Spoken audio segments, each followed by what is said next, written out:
Ladies and gentlemen, boys and girls, we have another exciting stream planned tonight. I'm so excited to get NerdWars back in here after he fixes his mic and his camera. He's having a little bit of issues. I don't know.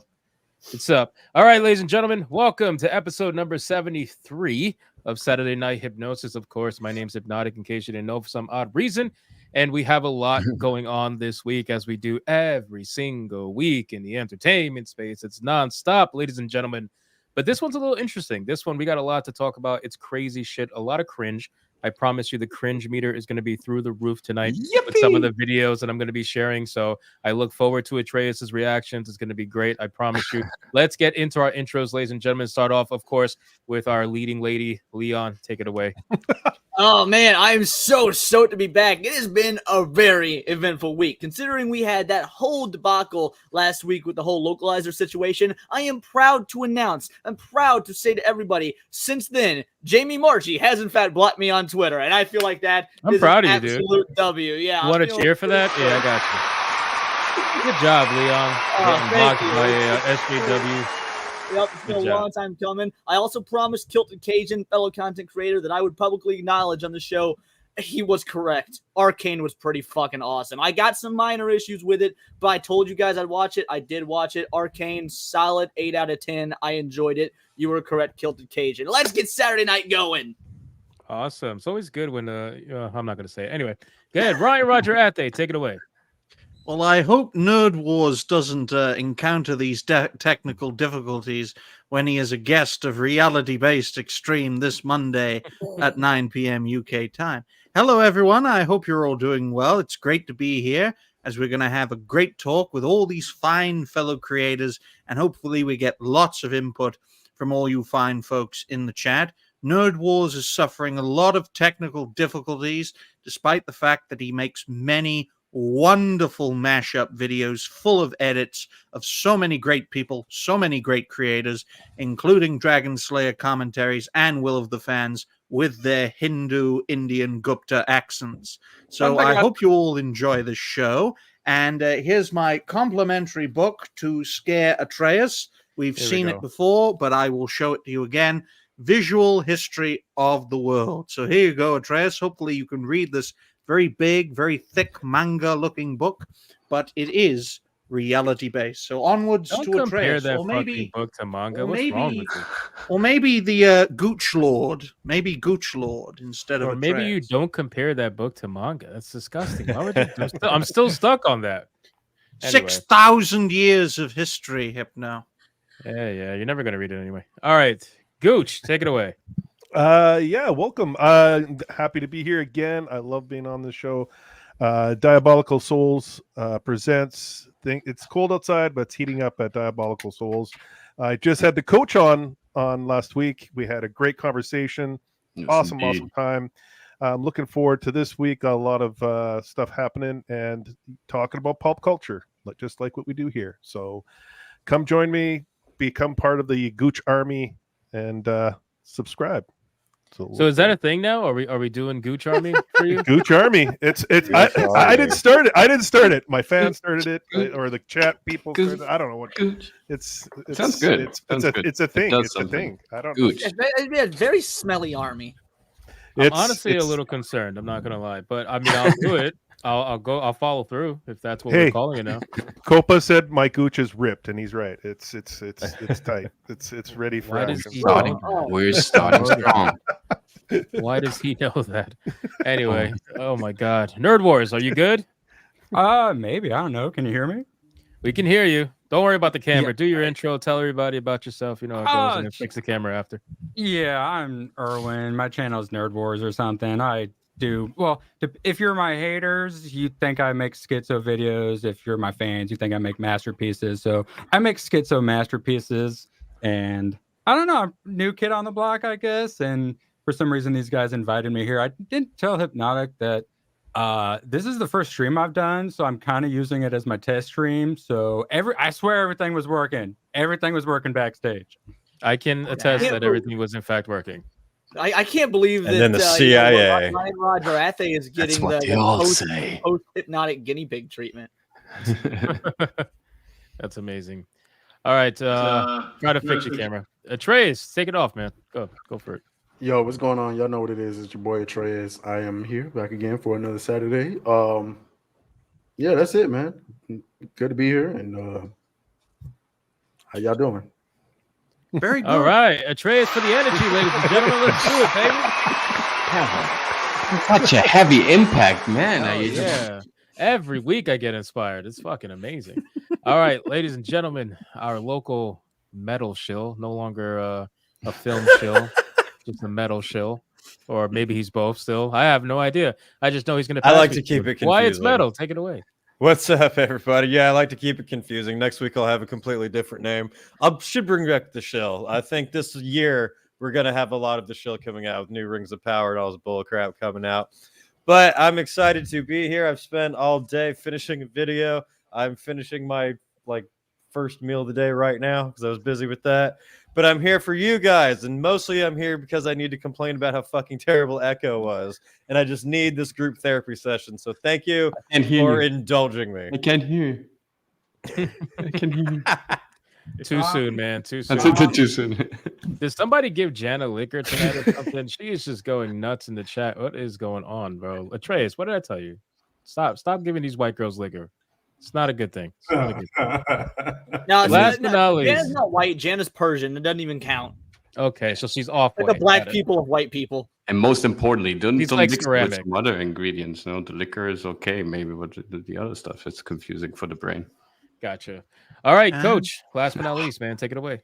It's an amazing week. It's an amazing opportunity again with these amazing creators talking about the amazingly bad stuff that entertainment industry pulled off in the last couple of weeks and months and years. And we're still fighting because it's an amazing quest. We are basically David becoming the new Goliath, becoming the new emperor of the kingdom because we brought the kingdom into our hearts, into our minds, into our creativity. I'm just telling you, I was guest on Diabolical Souls podcast and show, and just, the amazing artwork that he showed me, the stuff that Hypnotic is doing, Leon with his great videos, even Atreus with his non-energy. I mean, even that is compelling and interesting. It's called dark energy, Coach. We all need dark energy as well, right? It couldn't be just light matter. We need also some dark matter. And if you're looking for some, intriguing matter at the Coach MC studio, maybe you can learn how to step up your game, your communication game, your performance game, your acting game, how you think about your career, what you want to do in the future. We have our brand new website dropping on the 15th. That's next Tuesday. Then we have Thursday where we have a beautiful acting coach on the show talking about his technique. And then the Tuesday afterwards, we have Jay, the Gooch, the Persian man, aka the Parmesan warrior, telling about his art, about his craft. And this is how we're going to grow throughout the year, fighting every day till we bring Babylon down. So let's rock it even this Saturday, like always. Beautiful. No, man. I gotta ding you. For the first time ever. I gotta ding you on your monologue because you used amazing like 3 or 4 times in a row. I'm pretty sure your dictionary. That's amazing. It is amazing. Sometimes this, of course I can vary and insert many words that could describe the same thing, but sometimes it's just that. It's amazing to be here. You guys are amazing creators. And it's amazing how bad entertainment keeps getting, even though we're sending them our signal. So it's time that they hear our signal. Oh, they heard it. Well, maybe not actually heard it, but they heard it. And they heard it. They're just not going to listen to it. Yeah. We keep singing. Yeah, man. A lot has happened this week. There is an ungodly amount of drama going on with Gina Carano right now. We're going to cover that first because this video is going to make the entire chat cringe. And I honestly can't wait to show it to everybody. I don't even know if anybody on the panel has seen this video yet. So should be some good live reactions. Oh, you read the article, but you didn't see the video? Yeah, I read 2 articles, but I didn't know there was a video to accompany it. So I can't wait to see with the juxtaposition. Oh, there is a video, ladies and gentlemen. And let's just get right into it. Let me just cover the 2 soups that came in. We got Brandon, the anime guy, member for 3 months. What's up, Brandon? Says 1 week later, and the show localizers still can't accept that they suck. Boom, canceled. Absolutely, man. It's just what a joke. What's going on with that stuff? And we got Mr. Sophocles for 2 says Deaf Girl Magic. Yeah, it sounds about right. That sums up Echo. What?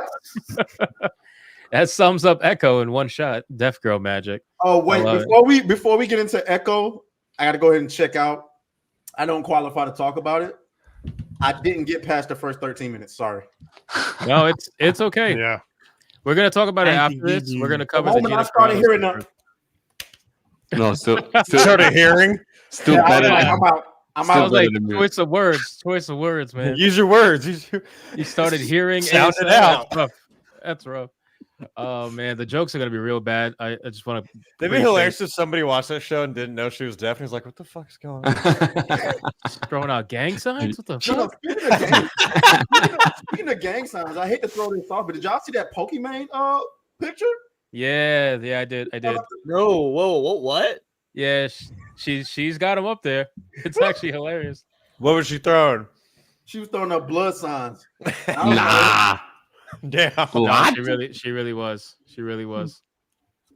Somebody said Trey's got that hearing privilege. Shaking my head. Oh my god. All right, let's get into the stuff, man. So listen, apparently it's the fan expo coming up, right? And people are doing what they're doing, right? So kind of like what happened last time with Gina Carano. I forgot what other convention she was going to where they tried to get her removed and they were unsuccessful. This one they're trying to do it again. And what they're saying is just it's really, really stupid, right? So I think you guys would understand better if you just saw the video. So I'm going to play the video first, and then we will have obviously a little dialogue about it. This is from Global News Hour. Okay, so Global News. Let's make sure the volume's high because you're definitely going to want to hear this. It's a 2-minute video. All right, let's play it and try not to cringe so hard. I'm sorry ahead of time, chat. I'm sorry. Like this costume, cosplay has a lot of layers. It really does give an avenue for self-expression. Time out really quick. I just want to preface this that the people who are going to talk about diversity and apparently a safe space for people of color are literally all white. Like both of them are white females. Everybody in this thing is white women. Yeah. Everything here is white women talking about safe spaces for people of color. All right, let's get into it. Hold on. I apologize for Canada. Oh my god. All right, let's jump into it. And creativity, therapy. But there's growing concern plans for an upcoming event go against the fabric of the community. One of the few safe spaces that we have no longer feels safe. 3 days ago, Fan Expo Vancouver. I told you try to contain it. I gotta contain it. Sorry.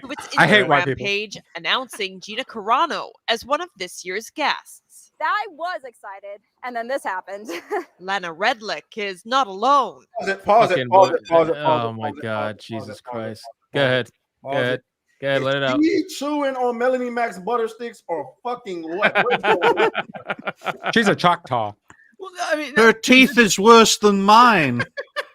While it's paused, though, I gotta say, this whole thing about conventions being safe spaces, I've been going to conventions for over 20 years. They have always been the opposite of that. Like until this recent movement, conventions have been full of degeneracy. There were like vendors that would sell wooden panels to run around smacking other attendees' asses with. Like there has literally been no such thing until the last 5 years of safe spaces in conventions. Like that is you guys actually fucking lie. You guys sorry, man. Go ahead. I was gonna say I've been to Comic-Con the last 2 years. You don't see people like that there at all. Yeah, that's what I was saying. Do you actually? These are the fucking people who go to conventions. These are actors. Like the way the whole setup, how she was trying to insert the argument, it's like a typical.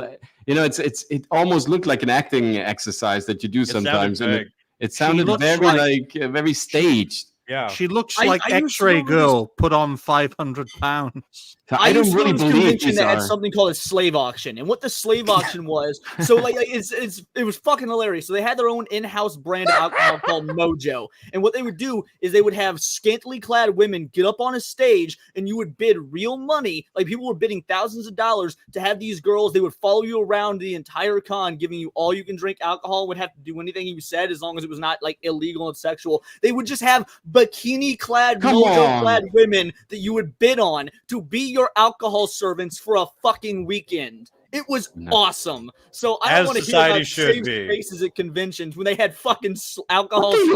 Exactly. Like my role-playing game days. Like okay, maybe I'm very old school, but it was really wild back then. I mean, it was just a crazy bunch of stupid, insane people like pretending silly game adventures for 48 hours straight without leaving the hall. So it was absolutely. there was no safety in there. It was all crazy and all messy, and nobody was actually taking care of like where you're coming from, what your sexuality is. Like, interpret the character and shut up. Dude, it was Yeah, great. I was for taking the a taxi to the con, and the driver was black, and I didn't realize it. And I was talking to my buddy who had never been to a convention. I was like, "Dude, I can't wait for the slave auction tonight." And I saw the driver in the rearview mirror. Oh my daggers, God. dude! I was like, "Oh shit, he has no idea." Ding what I'm talking dong. about. Welcome. Yeah. This is your destiny. God. Bro, that is crazy. All right, let's keep playing it. Try to contain the cringe. I know it's hard. Is not alone. In the nearly 500 comments on the post, those Oh, no, planning woman. to attend are expressing their I want to pause it just to read the comments. So you got gross move as a non-binary sick cosplayer. No, thank you. Hell no. Is this the year to boycott? I think it might be. None of these people actually go to the. Please the event. do. And if they do, please boycott. And if they Please. do, they're not really going to boycott. These are the same people who are like, if Trump gets voted for president, I'm leaving the United Yeah, States. Like, yeah. you're That's what ne- I'm saying. That's what I'm saying. Nothing's happening. We should boycott it because nothing will change at all. Clear. Literally This is clear manipulation. If you want us to see the comments, globalist news outlet, show us the fucking comments and zoom in. None of this manipulative bullshit that you're Right. bringing up. For all we know, those 3 comments could be bullshit. Yeah, Maybe Ryan some does of them. better They have editing fake than his accounts. Be from the videos same than this. person. Yeah, they could all be from their own personal fake accounts that they made to try to bolster a narrative. Hmm. But They could all be from Leon. Probably. disappointment, writing gross move. As a non-binary cosplayer, no thank you. What? And hell no. Is this the year to boycott? I think it might be. They should know who is their target audience, being young people. Her lines queer are people, scripted, LGBT dude. Yeah, people. man, they're It scripted was and just an staged. enormous Yeah. slap to the face. Wait, what? So hold on. Me and Coach can both tell that bitch is her lines are scripted. If Hold you're on. if you're trans, does that count as cosplaying? That's what I was gonna say. In a way. It is. That's what I refer to it as. I call trannies That's an cosplay. excellent point. It's actually cosplay in itself. So it's cosplay inside of cosplaying. Wow, you're a meta Cosplay genius. Inception. The creature is Yeah. literally reading from a script or a Yes, it telephone. is. Yeah, you It can. is. I mean, tell. really, you can tell. Where her eyes are. Yeah, the every way she's talking, yeah. As a Canadian, and this is a Canadian news where they like, this is the everyday. Mamma jargon. mia, guy. It's like this is how they talk Wow. every day in the Well, schools everywhere. You know, Jay, you Often start it's- calling yourself American. I don't think you're going to get very far acknowledging you're Canadian. Just say you're American because you're part of North America. You're still technically Yeah, correct. Did your Identify. prime minister actually declare that he was about to roll out this madness over you guys, or did you vote for him because you were like sincerely believing that he was? Like- Not me. I don't want to be part of the we. He's but Persian. Well, I'm still stuck on what she said though, because she said that they are alienating their target audience, who are. Let me just play it again. Mhm. Who is their target audience, being young people, queer You are people, not the target LGBT audience, shut up. people. It was just an enormous slap to the face. So the target audience apparently is young people, queer people, and LGBTQ people. I thought Not queer and comics LGBTQ fans, I not know. nerds. You cannot have a convention that caters to 7% of the fucking population. Boss, this is that like high? a dynamite stick for me. I mean, it's really impossible to hold back on such an amount of cringe in so few sentences. I It's know, really. it's hard. She didn't say comic fans at any point. It's Oh. because they're not Thankfully- really, they don't really go to this stuff because they're fans of No. what's being shown, bro. Well, you have she's an some of these actor. cosplayers. Yeah, she's definitely an actor. This whole thing screams fake, especially the first woman that they were interviewing, the white Yeah, woman. dude. It all screams fake. It's She very would be obvious. the first to take pictures with Gina Carano if she would really show up there. Like, she would melt in front of her face. Come on, give me a break. I don't If you- feel safe by her these presence. these cons, all it's become about is, look at me, like it's not even Mhm. comics anymore. Like you've Mhm, taken true. Artist Alley and you put it in the far corner in the back. To be And fair, not you all same with cons were comic cons. No, this con here, Fan Expo. It's not even about comics anymore. It's all about cosplay. It's all about getting actors there so people can get in line and pay. Ah, we got something paying similar in Miami too. True. Yeah. It's Yeah, not really you're about paying. comics. I ain't gonna lie You're to paying. you. You're paying Anytime I $1,500 go to- to go see the get 2 minutes with an actor. Then you're buying more manga and anime stuff, which is great, but it's not this originated from Comic Cons, and now they've taken this and they've blown it up to make this agenda driven bullshit. And it's you can blame me for that. I mean, anytime I go to Dragon Con here in Atlanta, I'm going to see ads. I'm not going to see comic books. I'm sorry. I blame Funko Pop. Yeah, I don't know that it did originate from comic books, to be fair, because I mean, you've had sci-fi cons just as long as you've had. I blame Princess Leia and Return of the Jedi. Like so, yeah, but the Comic Cons were like they were the big cons. Like they were the everyone went to those. Like the Wizard Cons, like San Diego Con, like those were huge. And then like it just became this, exaggeration of bullshit. It's just. I mean, well, the people who are complaining are the cosplayers, right? That's yeah, because it's all about them. Yeah, it's all about them. They want all the attention on them. That's like when I went to the last comic fan expo I went to. I was just shaking my head because it's like, what are we doing here? Like this is stupid. It's just a bunch of little twinks. It's a bunch of twinks and girls running around in little dresses, and it's just like, and then they wonder why they're getting looked at, and it's just like, what, like I got audience. Y'all know I gotta disagree with my boy Jay. I'm sorry, man. It's like an all ass you can eat buffet when you go up there. but Trey's been wrong. Like cons have been like that for a long time, and like I think that con goers can be incredibly narcissistic. I think most conventions they don't care. They're genuinely there just to serve the fans, invite the celebrities, invite the vendors. Get your comics signed by some artists. Go buy some obscure anime figurine that was imported from Japan. Play Dungeons and Dragons in the back room. Like that's still to this day what most cons are. I've only missed 2 episodes of this show since I've been on. One of them was to go to a con. Leon, and bro, I tell you, I was doing what? Leon, bro. If I ever go to a comic book convention with you and you take your ass to the back and fucking play Dungeons and Dragons and all these badass women out here, I will beat your ass. I will beat your ass. I don't play. Like when I was at the most recent con that I went to, it was a con based around card games mostly, and like I swear to God, I saw 30K deals going down at an after party over Pokemon cards. Like people were drinking high end scotch and doing literal thousands upon thousands of dollars of deals of these Pokemon cards from the 90s. Like they're still literally catering to legit nerds. That is high level nerdism. If Atreus ever went to a con, he'd get arrested. He literally would. He would cause trouble. He would ogle the women, and he would be arrested. Atreus can't control himself? No. Yes. No. Yes, he can't control himself. No, he can't.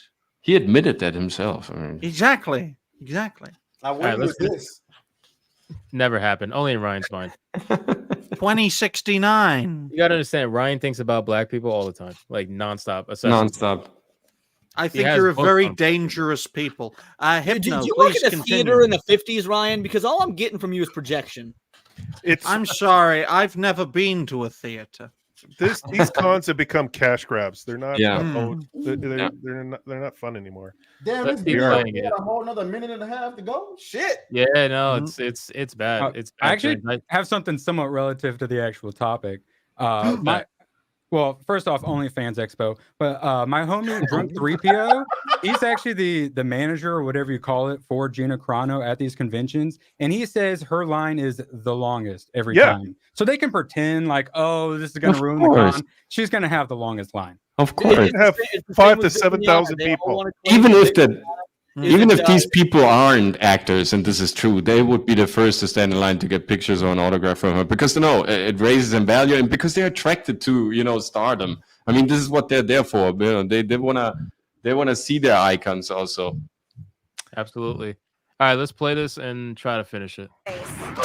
The actress is best known for her work in The Mandalorian and Deadpool, but after she took to social media comparing being a conservative today to being Jewish in Nazi Germany, Disney quickly cut ties. She was right. Carano Mm, never yeah, addressed her firing, only further fueling the controversy, posting transphobic, anti-mask, and conspiracy theory-related content. Wait, hold on. So they said Give she us an never example. Give addressed us an her example firing? of any She definitely conspiracy addressed theory it. that she fucking peddled. News. You want to go ahead and claim that she's been doing that? Give us an example, because I follow Gina Carano. We all follow Gina Carano. No, she doesn't post conspiracy theory shit. She posts legitimate stuff. Like, Yeah. Right, but my thing is like She's they also said that super nice. she didn't address her firing, but she definitely did multiple times. She even called Yeah. out literally all the executives and just exposed them for a bunch of shit on Yeah. Twitter.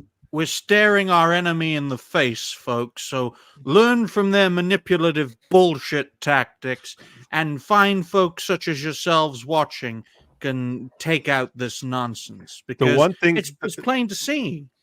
The one thing they will not mention is like Kathleen Kennedy and Iger circling back and begging Carano to come back to Star Wars and everything, but they won't mention that because they're failing. They won't mention that. Like, good point. yeah, they've been trying to get her back because the numbers are so bad with Star Wars. They wanted Gina Carano back, and they were like, I think they were giving her double or like the salary, or I don't know exact details, but Kathleen Kennedy was begging for her to come back. No, it's definitely she was supposed to technically, if they got their way, she was supposed to be in the newest season, but they never. Well, she was supposed to have her came own to fruition. show yeah, she's gonna get her own originally. show. Yeah, but she's Star basically Wars told to Rogue go fuck Squadron or herself. something like that. Yeah, She's not exactly. stupid. She knows. Like if she goes back, that's going back to the devil. Like you're not. Yeah, fuck You're that. not. You're gonna go back for them to just screw you over again at a moment's notice. There's no reason to do that. Why would you want to Yeah, go she help should them? not That do makes that. makes no sense. No sense. I do like how they try to make this entire thing sound super sinister though. Like all these news. They anchors- tried to make it seem like all these kids are So just so emotional. afraid, like Gina Right. Carano's Yeah. somewhere under Right. a table. and The they're just placement is great. Like they followed up that conspiracy line with showing kids playing at the con. Like look at all these kids. It's gonna gonna flash feel into like the unsaved fatality now. screen. The Carano's there. Like yeah, sure. But You they'll feel, never. like blood come down the screen. These people will never go to the con and film the actual reaction of Gina Carano. They'll talk about it Oh yeah, in the hopes to try to get her canceled from it. But then Right. when they don't succeed, they'll just be like, all right, moving on. You know, they'll never show the aftermath. News sites like these will paint people like us who support Gina Carano as monsters and take bits of You what are a we've monster, said though. Yeah, out that's of accurate. context. Yes, I am a monster, That's true. especially to Atreus's people. But in all seriousness, these people are liars. These people are omitting bastards. And the sooner we bring them down, the better, especially in Canada, where the disease has spread into Hey, that's a benevolent dictatorship they have. Thank you very much. Yeah. Also, a little more insight. So Junk 3PO, an absolute sweetheart. Gina, also an absolute sweetheart. She's actually a bit friends with Geeks and that's Gamers. And if you didn't know, when she was letting the cat out of the bag after that South Park episode, exposing everyone, is she kind of mentioned it but didn't go too deep into it. Disney execs were trying to get her to unfollow people on Twitter, and those people were like NerdWars and Geeks and Gamers and stuff. Yeah. Correct. They know More than that, it was also like the Daily Wire as well, wasn't it? Like the individuals like that are legitimately in political spaces, not just like tangential nerd political stuff, but like Yeah, No, but like true. That'll kind our of lead people, into the our Echo people. conversation too. It'll lead into the Echo conversation because that Echo. we're gonna talk about all that shit. Let's finish this video. Now there is fear those views will infiltrate what's supposed to be an inclusive gathering. Oh, shut the People fuck will up. just Oh, turn my up God. in support of Gina Carano. I'm just genuinely worried it's just going to turn into yet another safety concern and issue for everybody who could be at risk here. This petition, more than What? halfway You to are all of not 1,000 real. signatures, is now circulating, calling on organizers to remove Carano from the lineup. In a 69. statement, Fan Expo Vancouver made no indication they would be doing so, writing every Right. participant, including special guests, will be expected to uphold the same code of conduct to create a safe environment for everyone. What do they That mean by won't yeah, include like Dala. I don't want to go. Like I Good. refuse. then stay Costumes away. have to Oh, wait until the no. fandom is able to stitch together you a can't safe afford it. place for all. Callie Stanton. Bro, okay, so do they not know the meaning of the word inclusive? Like you are trying to No. say that you want to be more inclusive by removing someone and not including them. That just doesn't make any sense. You guys By you want to be excluding, inclusive for yourself. so their logic is I exclude someone, and therefore who rests feels more inclusive. That makes absolutely no sense because yeah. No, sorry. No, go ahead, sir. I was saying they don't like say what the danger is. Like Gina Carano being there, okay, what makes that unsafe? What is dangerous about this? They never go into that. They're just like, oh my god, it's dangerous now. And then we've Watch got out, like, Atreus. about- A policeman is here. They do worse than that, though, Wyatt. They not only do they not say what the danger is, but they misconstrue, because they started this this video off by saying she's a danger to people of color. Now, don't get me wrong, we all know that's bullshit. However, if you want to make an argument, it's dangerous for trannies, it'd be a fake argument. There's still one there because that's who she was attacking. She never said anything about people of fucking color. Her whole thing was always about pronouns and shit. So where are you pulling this people of color nonsense from when it was always about the alphabet tards? Well, usually what happens is that the white liberals will use people of color as a means to get what they want. So like they really just want her gone. So they're trying to find every single string to latch onto to get her gone. And if their little fucking thing is not enough to get her gone, they'll start latching onto anything. Oh yeah, well don't forget about the black people too. They're not going to be safe either. It's like, where did you pull that from? Gina Carano has a fat ass. I'm pretty sure every black person wants a piece of that. Let's just be real. She is safe there. First of all, that's true. Gina Carano can fight, but goddamn, black women are ratchet as hell. They will fucking jump her ass before they. So if you think that she's a danger to black people at a convention, you have lost your motherfucking mind. But everyone outside of the establishment's Overton window, I believe that they think are not really people. They're not really people, and they and people like us to the establishment. We're not part of the conversation. We're not part of their Overton window. Shut up, white man. We should not be included. They have that attitude, which Nerd Wars is highlighting right there. You should have that attitude. Please arrest Brian. Win Rommel, you should have that attitude to Atreus, not to me, to Atreus. He is the danger. He didn't do nothing. He's the thought police. Yeah, I made a thought cloud if you didn't notice. It's my cosplay, thank you. That's awesome. Nice. And I feel like I'm in danger. Actually, I want to bring something up before I forgot it, because I did see one of the comments on that whole global commie news tweet where it was someone whose last name was Nguyen, like the Vietnamese Nguyen, Nguyen, that I didn't even learn how to pronounce till I was like 32 or something like that. Yeah, exactly. He said, people like this shouldn't be welcome in like our country or something like that. And immigrants trying to say, you're not welcome here. Get the hell out of here. Clown world. Absolute fucking clown world. Where's the flamethrower? Yeah, kill it with fire. Where did you get him? I don't even want to know. He's got a carrot top. He's got his whole like. I actually have one of those. You need to stop making these documentaries and go on to be the next Carrot Top. Your prop comedy is off the chart. Love the Starbucks stuff. This is actually what I used to do. I don't know if we're allowed to talk about Pretend to InfoWars be here, a coffin. but I used to do InfoWars contest, and this is the serious stuff I would dress up for in that. Hence the thought. I love but it. what I was gonna do was, once I started streaming, was like, hey, just give a super, I'll put on a costume. So I don't have the chat pulled up, but because I don't want to ruin, I'll break the camera again if I pull up another window. But if anyone wants to like super $5 to put on a certain costume, I got SJW costume. I can be an insurrectionist or Donald Trump. Nice. It's very similar. $50. He dresses. I hope someone says the gimp. I hope someone says the gimp. You gotta do that yet. You gotta do a two-face, half insurrectionist, half SJW. We need to have you back on when I do my Leona character, because I do a trans version of myself called Leona. We need to have you on as a fucking insurrectionist while I'm Leona in one of these streams. That would be awesome. It's not the trans version. It's the version. And Atreus can dress up as a gangster. Hey, I have my chains. I have my costume right here, actually.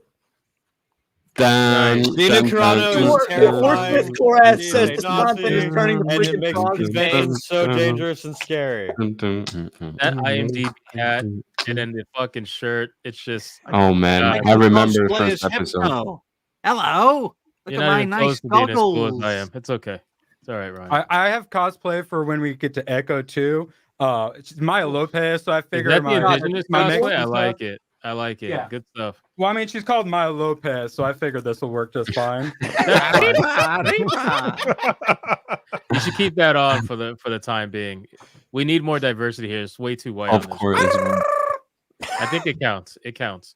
Let me go course. over this really quick. Words of Paradise sending a member chat during the stream, I guess. Member for 6 months. Dude, good job. Just doing this to show I've been a member longer than the anime guy. Yo. Nice job. Love you, Nice Brandon. job. Can only Sasquatch member for 4 months says Leon looks so pretty tonight. Oh, He does, right? The jacket. It's getting real pause-worthy in here. Yeah. Let's go, Brandon. That's what I say. Hitting on the men. It's a Real little awkward. pause-worthy. Atreus, I think we got to go to those cons right now and look at some women. Dragon Slayer commentaries, man, for 5 says T-Jap threatened me with dishonor for not giving random derailer questions. Okay, interesting. I think he's drunk because he sent another one. Dragon Slayer again for 5 says number 1 is Leon cast for interview with a vampire reboot, and number 2, who's that dude in the middle that looks like he just walked out of the Blue Oyster Bar? Oh shit! Nice. I like that. Don't tempt me, Dragon Slayer. I would $5 if you absolutely guys can get audition that for an reference. Interview with a vampire.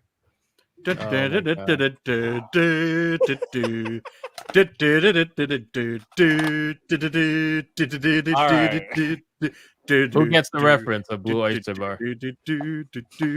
Nobody? Am I that old? No, I get it. That's from Police Academy. Yes, thank God. All right, shit. You have me I worried assumed it that- was a gay bar. Yes, Yeah, so did it was I. a That's major why I gay did the music. I thought Awesome movie series, by the way, and also Yes. the prime example of what happens when you don't know when to stop. Yes. Like Police Academy Yeah. is a perfect example. Real heroes, they know when to, end the whole I thing. look forward to talking about Rings of Power without Dragon Slayer on the show.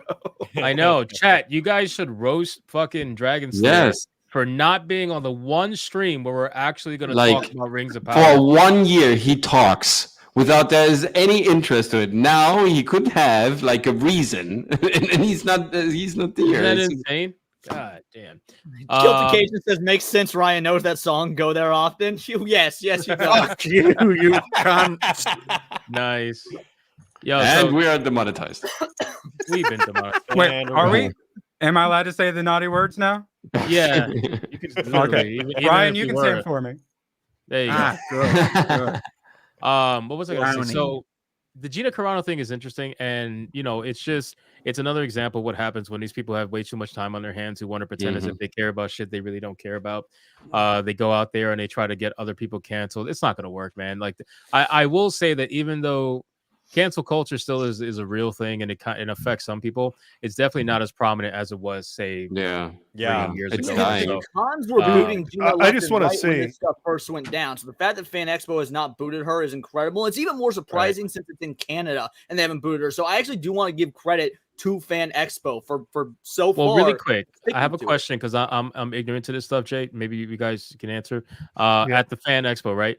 They pay to see these actors, right? What do they pay? Yes, like each they person pay- pays what, they like pay $5, lot. $50? Oh no! Oh, no! no, You're paying, way more. You're paying Yeah. $500 to $1,500. Yeah. Up to See, $2,000. Jesus Really? Christ! How bad is Yes. you guys' economy? It's like $50 here in America. Are you sure? It depends on the person, No. too. To go visit Gina Carano to get a Yeah, picture with her. to get a picture No, with Gina no, Carano Leon. would be about between $50 and $75 here. in That's the what I States, thought yeah. it was. I thought it was like 30 to 50. The only time I ever spent more than $100 on a guest was meeting Stan Lee, and I spent like the $800 full Stan Lee package where I got to like get Goddamn. photos with him, get his autographs, spend Nice. X amount of time with Hey, conversation. none of these like, niggas yeah. are that important.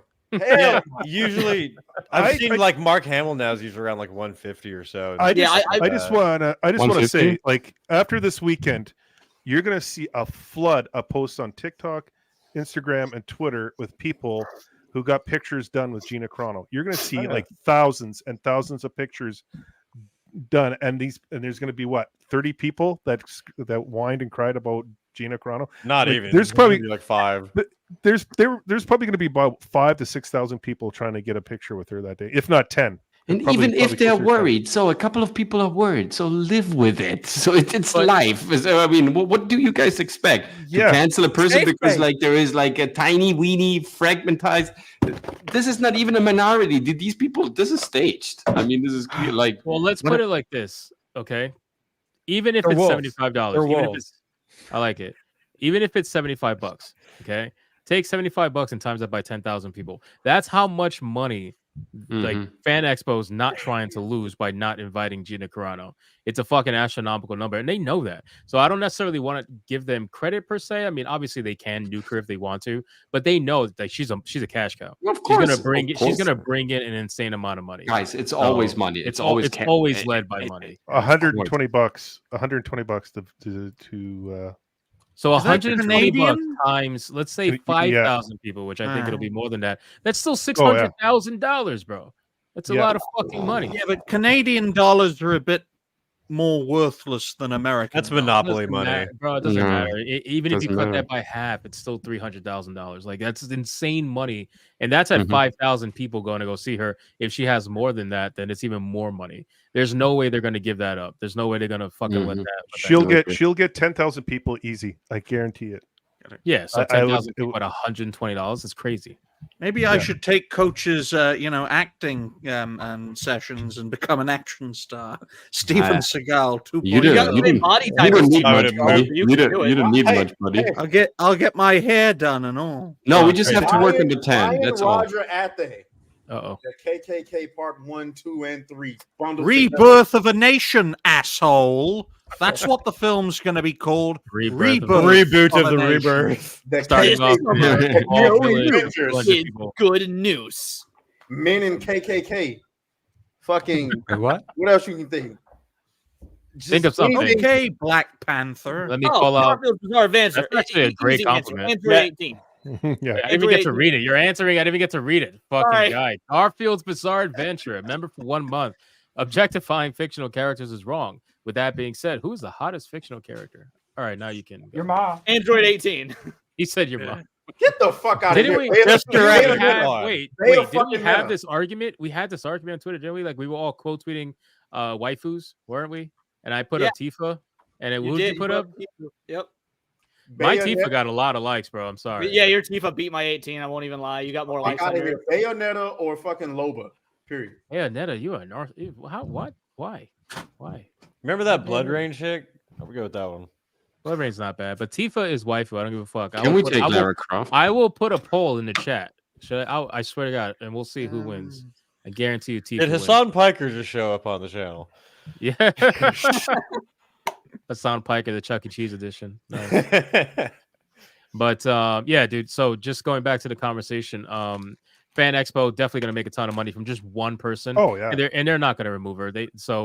I wouldn't really say that they're doing it for any kind of social justice reason. It's just business, really. That's what it is. If she was someone who wasn't important, do you think they would have kept her? I don't know. Of course not. I mean, but again, we did see Gina get dropped from several conventions after the stuff was first going down. To be fair, yeah, back when it was popular to do that. Yeah, I'm just saying that just goes to show the change in the tides, like you were saying, that it's not as prevalent now. So I don't care if they're doing it for money or if they're doing it because it's the right thing to do. The fact that it's not happening is good enough for me. Could you argue that she's much more popular now after the for sure? Article? Oh She yeah, was before. So maybe in terms of value, maybe she was expendable to these expos back then. She could even run in politics now. People would vote when for it was her. popular for these expos to get rid of people or everybody to bend knee to cancel culture. She wasn't bringing in maybe hundreds of thousands of dollars like she is now every time she visits someplace. I think people are more likely and more willing to throw money at her because they not only can appreciate what she's been through, but they've become fans of her because of the exposure of all the drama. You're right. Drunk 3PO said that a lot of people are there because of that. Yeah. So I think that unironically, them attempting to cancel her just made her more famous and more likable, more loved in the whole situation. She came back even stronger. Yeah, she was one of the more prime examples. She didn't even have to work that much. That's what's funny. Like, yeah, she could have been on set working for hours a day in these hot ass outfits and shit, but now she just get paid to sit there and be exactly. She shows up. Yeah, but the thing is, if you're really passionate about something, if you really love doing something, not being able to do that, yeah, you can get money as compensation, but that only if she really wanted to act, she could find some It's low not- budget Well, film. but she does. No, she's it's- acting with the Daily Wire, so she Yeah, is but- finding a way to do it. It's, I mean, she knows. The Daily Wire knows. She knows, and everybody who's watching the shows knows. that okay, it's if you want to support a cause, if you want to support an idea, then of course you can watch those shows, but they're not really good shows. And every actor wants to be. I agree. I'm not saying they're quality. Well, I'm just saying that at least she's still getting to act. Sure, I'm saying sure. she needs to be in a new version of Xena Warrior. I think that would be fucking badass. I agree. We've been saying that for a while. Gina Carano should play Amon. Yeah. I think she can fucking kill it. You know what I mean? But well, She could be Global is the company that put out Robin Hood as well. So I mean, Yeah, that just exactly. tells Global you- TV. Well, they so is can that fucking so burn shocking? in hell. now, Fucking Wouldn't it be great if they had a booth right next to Director X at this con? oh my god, I would love to see the side-by-side photos for autographs. that would be hilarious. That would I would be love to see the hilarious. lines, the side by side That's lines. what I mean. Like, photos of the line for who has Yeah. a bigger autograph line. 3 Director X, including the family, and 6,000 for Gina. Well, put it this way: if Chris Pratt went to the con, right, and because they sometimes have these kind of big names, and he's come out and said that he's against all this woke shit, and he's right wing. His line would be probably 30,000, right, 50,000 deep. Hours and hours, yeah, hours.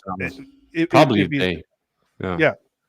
But there would be 30 people. Oh, we're not, we're against what he's saying. Yeah, but let them cry. Yeah, let them stand there and cry. So fucking what? So you worried? Get over with. This is life. You can always press the button and say, "I feel not secure," and then everything magically kind of changes and gets rearranged around you. This is not how reality works. It pisses me off that it pisses me off that we give them the voice. That's what pisses me off. That's absolutely true. But it's not us. It's the system, right? That wants to perpetuate. I've been to plenty of these cons. Some of the voice actors do get pissed off when they have short lines. There's this voice actor you guys might know, Maurice LaMarche. He was in Animaniacs, and he was in Simpsons. He's been in a lot of famous 90s animated stuff, and he was sitting right next to voice of Fry. The Red Eminem. I can't remember his name off the top of my head, but he's awesome.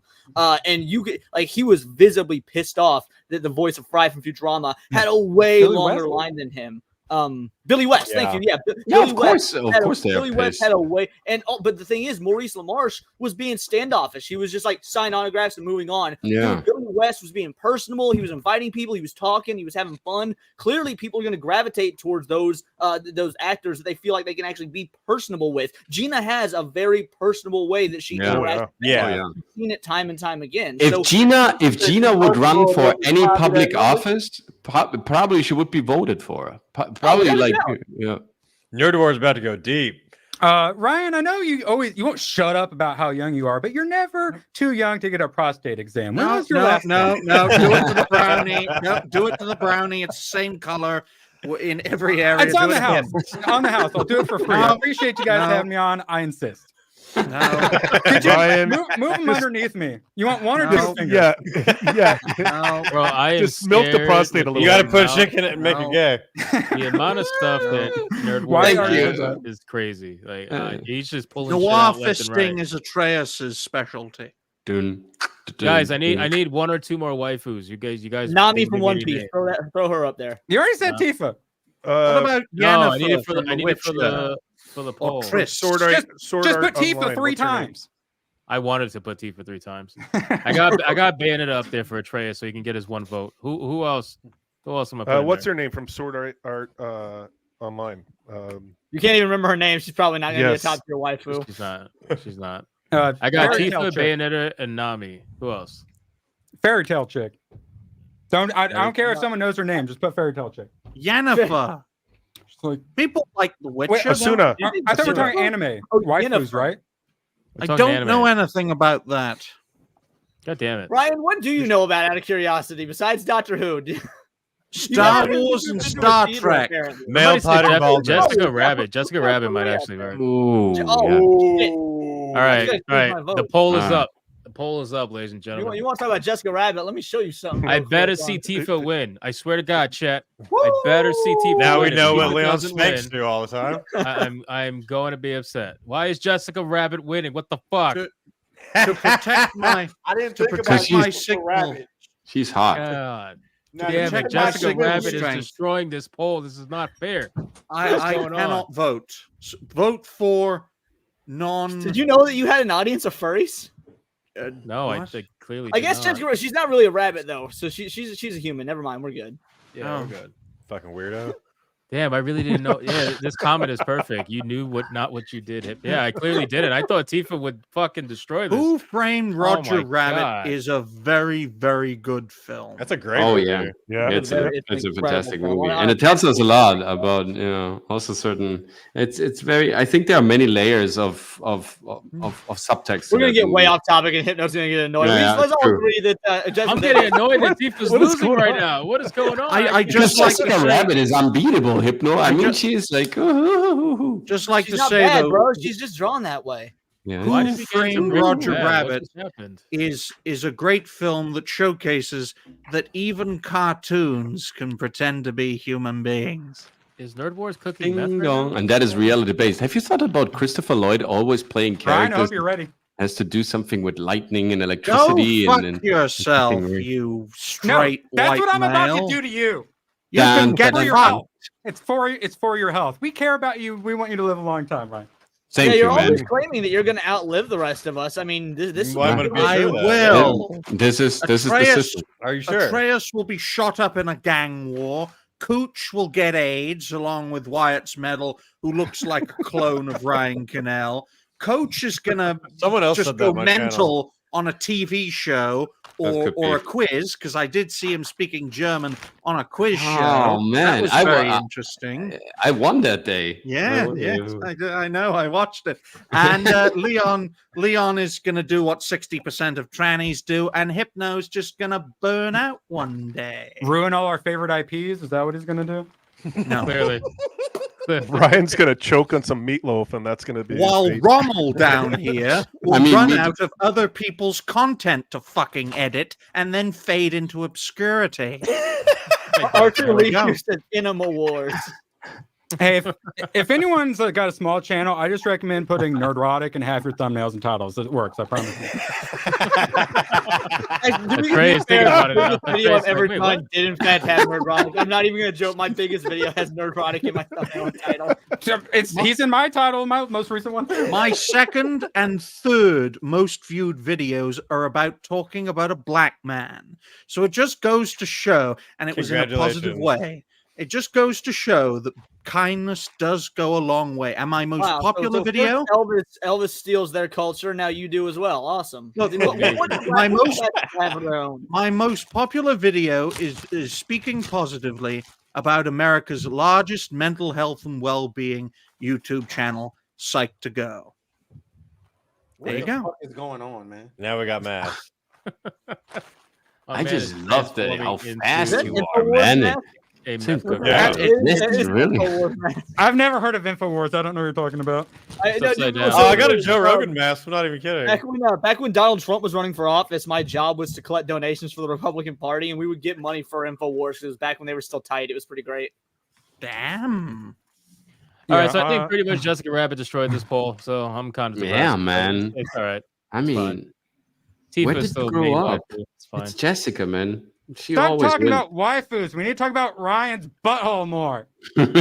Why don't you Get shut over up, here. Rommel? Get Let's over talk about here. let's talk about It's Echo. Mengele. It's I Mengele. cannot The hear minute- nothing. Oh, I got Let's talk about Echo. I got a whole like stand-up Echo. routine for Echo. I'm ready. You let me know. Well, we're gonna transfer over to Echo right now. So let's talk Okay. about I'm gonna put my talk Kingpin about Echo. cosplay on. I'm real trying to quick. bring up the reviews for Echo right now. Echo Marvel reviews because they're pretty damn abysmal. But of course, I think the Rotten Tomato score has been locked to a Do you higher want to know what's score. incredible about while you're searching for the reviews? I'm just gonna Go say. ahead. So obviously, covering what we all cover, a lot of us are fed like there's an algorithm of like anti woke and woke shit that fills our timelines. And so basically, it's just give it any day of the week. It's just pick the litter. Hey, what do you want to cover today? We're never at any sort of deficit when it comes to articles to talk about. I have not been fed a single article in either direction about Echo. It's doing that abysmally. I've not seen Echo on my timeline, whether it be Bounding into Comics, whether it be Variety. None have been shown to me, which is amazing. I've seen tons of just do not watch this. Yeah. Isn't there supposed to be Awful. on the It's bottom bad. here the Like- number of reviews? His per title. Am I wrong? Isn't there supposed to be the number of reviews on the bottom? Here? Once it hits a certain threshold.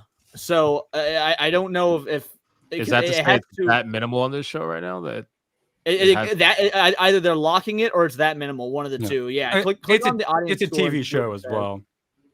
So yeah, those don't get as reviewed as often, it seems like. Yeah. I think it's really that minimal. Wow. That or they're locking it. That or they're locking it. It's one of the two. I've never seen. Haven't seen it. It is as bad as you all think it is. It is just as bad. Oh my god!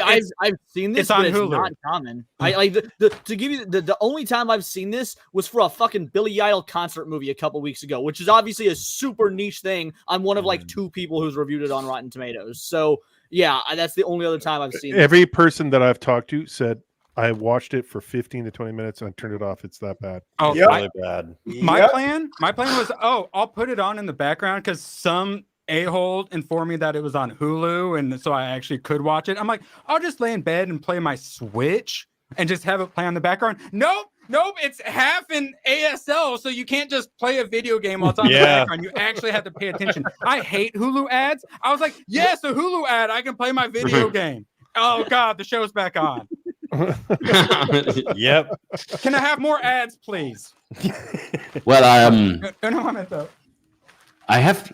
Was it Koya or Cola, the movie that got the Oscar, where a lot of there was a lot of sign language? Soda? I did actually a review about that movie, and because it kind of struck me that movie was so well engineered that the sign language was really part of the fabric of the movie. It wasn't like an absolute masterpiece, but it was really like a decent movie. It made fun. It was fun watching it. It was good entertainment because they integrated it nicely. They really thought about when to make it completely sign language, when somebody was kind of vocal about it. So you could recognize the patterns. It made sense. It had consistency.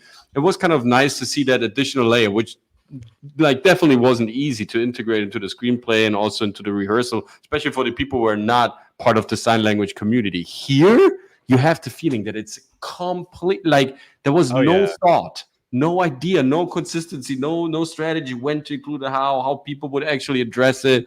And it's like they did sign language at a dog. They taught the freaking dog sign language. Dude, in the middle of a fight, she stopped to do sign language. It was like, would someone who's deaf even do that? Like, would you really stop to make a gimmick? That was hit the person? karate. That was not sign language. That was Naruto. Karate. That was Steven Seagal karate, maybe. Yeah, no, it was Naruto ninjutsu. She was focusing her ki. I loved how she goes back to her hometown, and people who she hasn't seen in 20 years all perfectly remember sign language. Yeah, of course. Yeah, of course. That makes sense. No issue. I will never forget sign language ever again. I learned some sign language so I could do my review. Yeah. I'm not very good at it. I'm a little slow, but here we go. Here's my review. As long as you don't throw up the blood sign. I knew it. That was pretty good, but still good. Predictable but good. That one too. How can it get any worse? It can. That's what I complained about. Don't draw the devil onto the wall. On my channel, it can't get worse. Like I was saying this about Star Wars last night on a different channel because someone was bringing up Star Wars and they were like, "Yeah, Leon, you haven't been talking about Star Wars because I don't give a fuck. I don't care. There's literally nothing they can do to make it any worse. Like there's so many good anime on right now. I don't give a fuck about Echo. But that said, it is fun to make fun of Disney, so let's do it. The Acolyte is gonna get me to get Disney Plus. Mission accomplished, Disney. Good job. The Acolyte is gonna be fucking insane. Probably as bad as Echo, but dude, no. The problem with this show is that there were so many ways they could have made it cool. You could have just done like a female Daredevil is what they were trying to like pitch it as. Yes. You could have used her being deaf, like you could have used it in a creative way. You kind of using weapons other people couldn't use in ways that she right, and also the indigenous theme by all means if you want to integrate it. Dude. I mean, what? The way they put the indigenous like how come in the 90s they were like even in the fucking 60s they were the way they put in the indigenous culture. It was like a white chick with blue hair at Starbucks wrote it was even better in fucking Bonanza. I mean, be so inclusive. Like indigenous people will see themselves. This is gonna be like, oh my god. Like, and yet they took out the Indians in the Peter Pan ride at Disney World. So First of all, we all know that this whole Indian narrative is really completely oversketched, and we don't actually know what the true core and the true and everything is, and instead we're pretending on those false assumptions that we have like an idea what the culture of the Indians are, and now we have to represent it. Like, what the fuck are you doing? They should have done it like how Daredevil with his being Catholic in the Netflix series. You don't like keep doing flashbacks to like his relatives in the past or anything. You could have done that with the same like type of Native American culture with her. Where you don't like literally have to have. She has a fucking dark history and everything. Like that could have been so like retarded. The problem with this character is there's no reference to her at all. Like no one knows this character. If you wanted to introduce this character, she should have been on the original series or been in something else where people could have seen some kind of takes on her. Or make her hot. That too. She's hot. Hire a good actress. I mean, I'm sorry, but like even if you're using sign language, you can still express something, right? If you want to. Coach, I'm gonna do an acting impression for you. Okay, I'm gonna act out her in every single scene of the show. So who's worse, her or Rosario Dawson and Ahsoka? It's impressive. I'm pretty sure that's Brie Larson. I'm pretty sure that's. Where are your eyebrows, Wyatt? Where are your eyebrows? He went Super Saiyan 3. But that's true, man. She's pretty much like that throughout the movie. Yeah. Oh. Well, he's looking for an acting role himself by not having eyebrows. I want to be in season 2. They should have introduced her in an original series. But this was actually better than what she was doing. So what do you mean? What's that? You said the way they should have done it because she's a no-name character is introduce her in an original series. But this is an original series. She should. No. She should have been in like Daredevil or some other character. They're banking on what they did with Guardians. No one knew what I can't hear. Like what's? I was saying they were banking on with her the Guardians of the Galaxy effect. No one knew the Guardians were, but because Marvel had such goodwill, they're like, oh, let's go see Guardians. That's what they were expecting with Echo, and it just. But with Guardians. With Guardians, you can play off multiple characters, so you can gravitate towards someone that you kind of want to be more or invest in a little bit more. Where a solo character, if you know nothing about it, about that character, it's hard to get invested. That's true. Yeah, it's hard to relate to. Mm-hmm. So that also? Sorry. Now you're trying to force this character onto the audience, and it doesn't. That was the problem with She-Hulk, because they were forcing this agenda with She-Hulk, and they didn't portray her like they did in the comics, and they were trying to force this character so everyone would like gravitate towards her, and no one could relate to it nor wanted to relate or invest into that character. And they're doing the same thing with Echo. All these characters, same thing with Ahsoka. All these characters that they're putting out there are a bunch of no names. They have nothing, no background. I would not call Ahsoka no name. She's been a name for like 15 years now. In the new universe, but you're talking about Star Wars fans that really don't care about Ahsoka, really. Man, Jay, the vast majority of Star Wars fans, even Ahsoka, like from Clone Wars, even they were like, because you gotta remember, Clone Wars came out before the Disney buyout. Most Star Wars fans were on board with Clone Wars. They liked Ahsoka.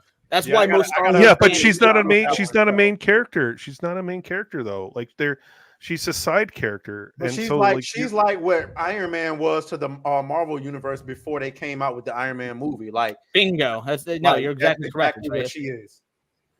And the fact of the matter is, like White said, or even like with Ahsoka, there are ways of introducing these characters in a way like that are intriguing to the audience, and then you want to find out more about the side branch of their development. But it has to be somehow connected to a unified current of storytelling. The problem I think that we're all facing, like what we're not really like addressing, because these characters also flop and fail because there is no unified stream of storytelling anymore, where you feel like comfortable in the universe and pretty much where you're standing in location and space and time. And so, okay, let's explore this branch of, let's say, the Marvel universe to get to know how one of these side characters like managed to do something that is important to the mainstream of development, to the main current of the storytelling process. Here, it's all a mess. They're all, they're playing this multiverse card to infinity, so nobody knows exactly anymore where we are. It's really hard to kind of figure out why this is important in the first place, or why it's relevant, or why it should interest me as an audience. And so therefore,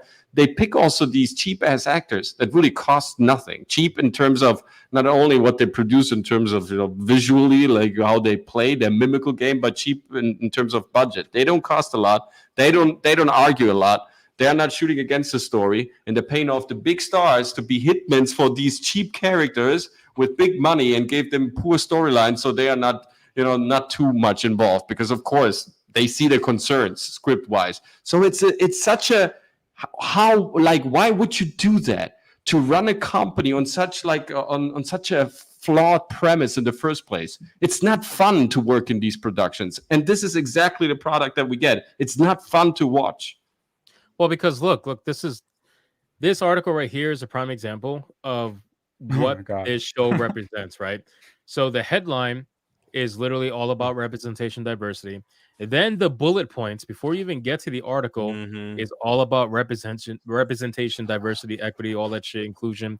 Like, look what they say. They say the Marvel series Echo fully embraces representation, featuring the first deaf protagonist in the MCU. That's number one. The show's director, Sidney Freeland, took sign language classes and adapted the visual style to properly represent the character. That's number two. Echo's diverse cast, including Native American and Indigenous Canadian actors, makes a commitment to authentic casting and sets a new trend for representation in the MCU. Authentic casting. That shit is cheesy as fuck. That was the most stereotypical, we're Indians. Adam Sandler's movie The Ridiculous Six casted authentic Native Americans. Just throwing that out there. Just because you did the same thing that an Adam Sandler movie did in 2014, I don't think that's a very good, hey, look at us, pat ourselves on the back for doing what fucking Adam Sandler did 10 years ago. I am still this comment right here. This last sets a new trend for representation in the MCU. How? This is the same thing you've been doing for I don't even know how many years now. That's amputees. That's Disney's narrative, though. They did the same thing with Star Wars. They did the same thing. But not every movie could be a new trend in representation. It's just copy and paste. Exactly. Over and over and over again. Is this even like a human writing it? Right. I mean, it's ridiculous. I mean, aren't they even tired themselves of writing this over and over again? You're using the word writing. True. The director of the upcoming Marvel series Echo detailed how the show has fully embraced representation as a creative influence. See, the thing is, like, I understand, okay, you want to make it that she's deaf and that so deaf people could actually, you see, okay, I get the point they're trying to make, but having said that, I can't buy that, everyone she runs into just happens to know perfect sign language and can, I'm sorry. It's like Daredevil running into everyone who's been like, "Oh, okay, I can perfectly help you." It's New York, baby. It's Brooklyn magic. Everybody can learn something quickly. No, but the thing is, you can create a challenge out of this, right? Who understands her? And now it's becoming something that the plot needs to develop, and that could be, I don't know, potentially interesting to watch. But no. And then, dude.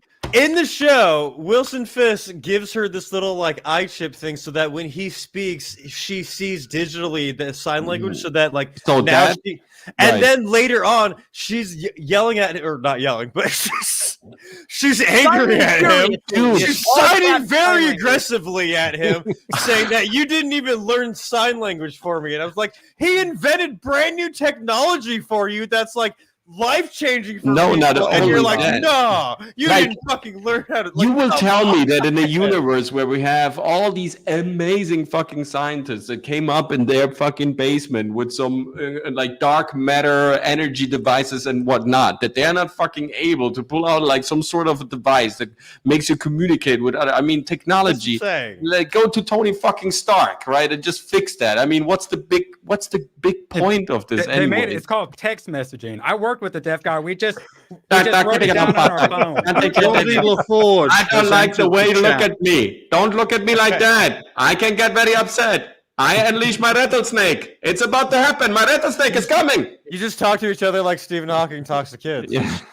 It's not on the island power yet, Coach. It's too funny. So I used to be a loan officer for like car loans and whatnot, right? And I was new to the job at the time, and the job had regulars that would come in. They frequently get their car refinanced, and this dude walks in, and I'm like, "Hey, welcome. How you doing?" Just being nice, and he completely ignores me and just beelines it to the manager. So I look over to my coworker. I'm like, "Hey, what was that all about?" And she goes, "Oh, he's deaf." And I'm like, "Well, then why are we whispering?" Like it was awesome. And that was the last day Leon worked at that job. Yeah, you're like, but I mean, can we do a stream of just on Leon's jobs? Like, because it seems like he's got like a long list quite a of lot. jobs. Words, how many times have you been fired? I've only been fired once, actually. Okay. I usually up and quit. Oh, how many times have you left your laid employment? off? That's different than fired. I've been laid off because my department as a whole got taken away. Does that count as being fired? So I've gotten fired twice. This is what they told you, Leon. We are your friends. We're telling you your truth. Before we You keep can going get too away with a far, lot more in the job industry than you think. People are so hurting for employees. You can get away with a lot at jobs. Nowadays, No one will hire me. Look at this. This is all they're. You don't want to fucking get talking hired. about. It's Oh different. My God. This entire article is dedicated to the diversity of the fucking show, and this is why they do these things, because this is what they want the conversation to be about, and that's all it ever is about. When they had that other video, I forgot who it was, but there was a video that the woman was saying this show is not checking boxes, but then it proceeded to list every single thing as to why it's checking boxes. Well, I mean, just look at this. It says because they are culturally broken. Hypno. They're intellectually and culturally broken. They don't have anything to talk about anymore. Go to these Ivy schools. What they are talking about: sexuality, psychology, but all in their whatever type of imagination they have. But it's an abstract construct. The world doesn't work that way. In the world, if you want to become great at something, you have to start to fail a lot, and you have to kind of make a lot of mistakes and kind of take the critique in, the criticism, the constructive, and also the destructive criticism in, and make it better the next time until you have a decent, a great product. This is how it works. They want shortcuts. These are narcissistic sociopaths. They're lazy in the first place, and they take whatever narrative, whatever agenda you throw at them to cover that up. Well, look at the whole paragraph. It says featuring the first deaf protagonist isn't the only. I hate to interrupt you. Protagonist. She's not Right, a she's a criminal. protagonist. That's true. That's fucking true. I dude. rooted against. I watched 2 episodes and she didn't die by the end, so I'm done. I rooted against her the whole time. Because she's evil. She's really evil. She's not unlikable. Like normally these girl bosses are unlikable. She literally made me angry with how much I didn't like her. I'm trying not to talk about this because I don't want to yell at everybody, but no, it's okay. A woman is bad if she makes you that angry and she can't talk. Oh my God. Well, actually, I've got my Kingpin cosplay. Could you have to write this down, man. I worked really hard on my Kingpin cosplay. Could you make me full screen real quick? No, let's not talk about how they deconstructed the Kingpin. I mean, that's. I got shot through the skull, and I just have a little eye patch. It's all good, guys. Don't worry. Dude, he still had his eye. He still had his fucking eye, like moving around. You could see the pupils. After a train assassin shot him point blank in the fucking face. They're like Ricochet. I honestly can't believe that they made Kingpin as much of a cuck as they did. A cuck pin. Really? You can't believe that? Did you not see No, I Hawkeye? can't, because Kingpin. No, They but made him a cucking Hawkeye. you're talking about Kingpin. Yes. Kingpin, bro. Like, come on, A man. queen Yeah, and pin. they cucked You him have in to Hawkeye. really try. Bro, They did cuck him in Hawkeye, yes, but not to this extent. This is Not to this extent. This is cuckpin all day long. And you know what the funny thing is? I just saw Winston a couple of weeks ago on this talk where he talks about that now he's giving acting lessons to pupils and students of what is it? Is it the Meissner Institute, whatever? And he's giving them lessons, and his motivation, he explained, no, because I don't want to see bad acting anymore. I want to inspire the culture to do good acting and be good. He got out of Echo. He was like.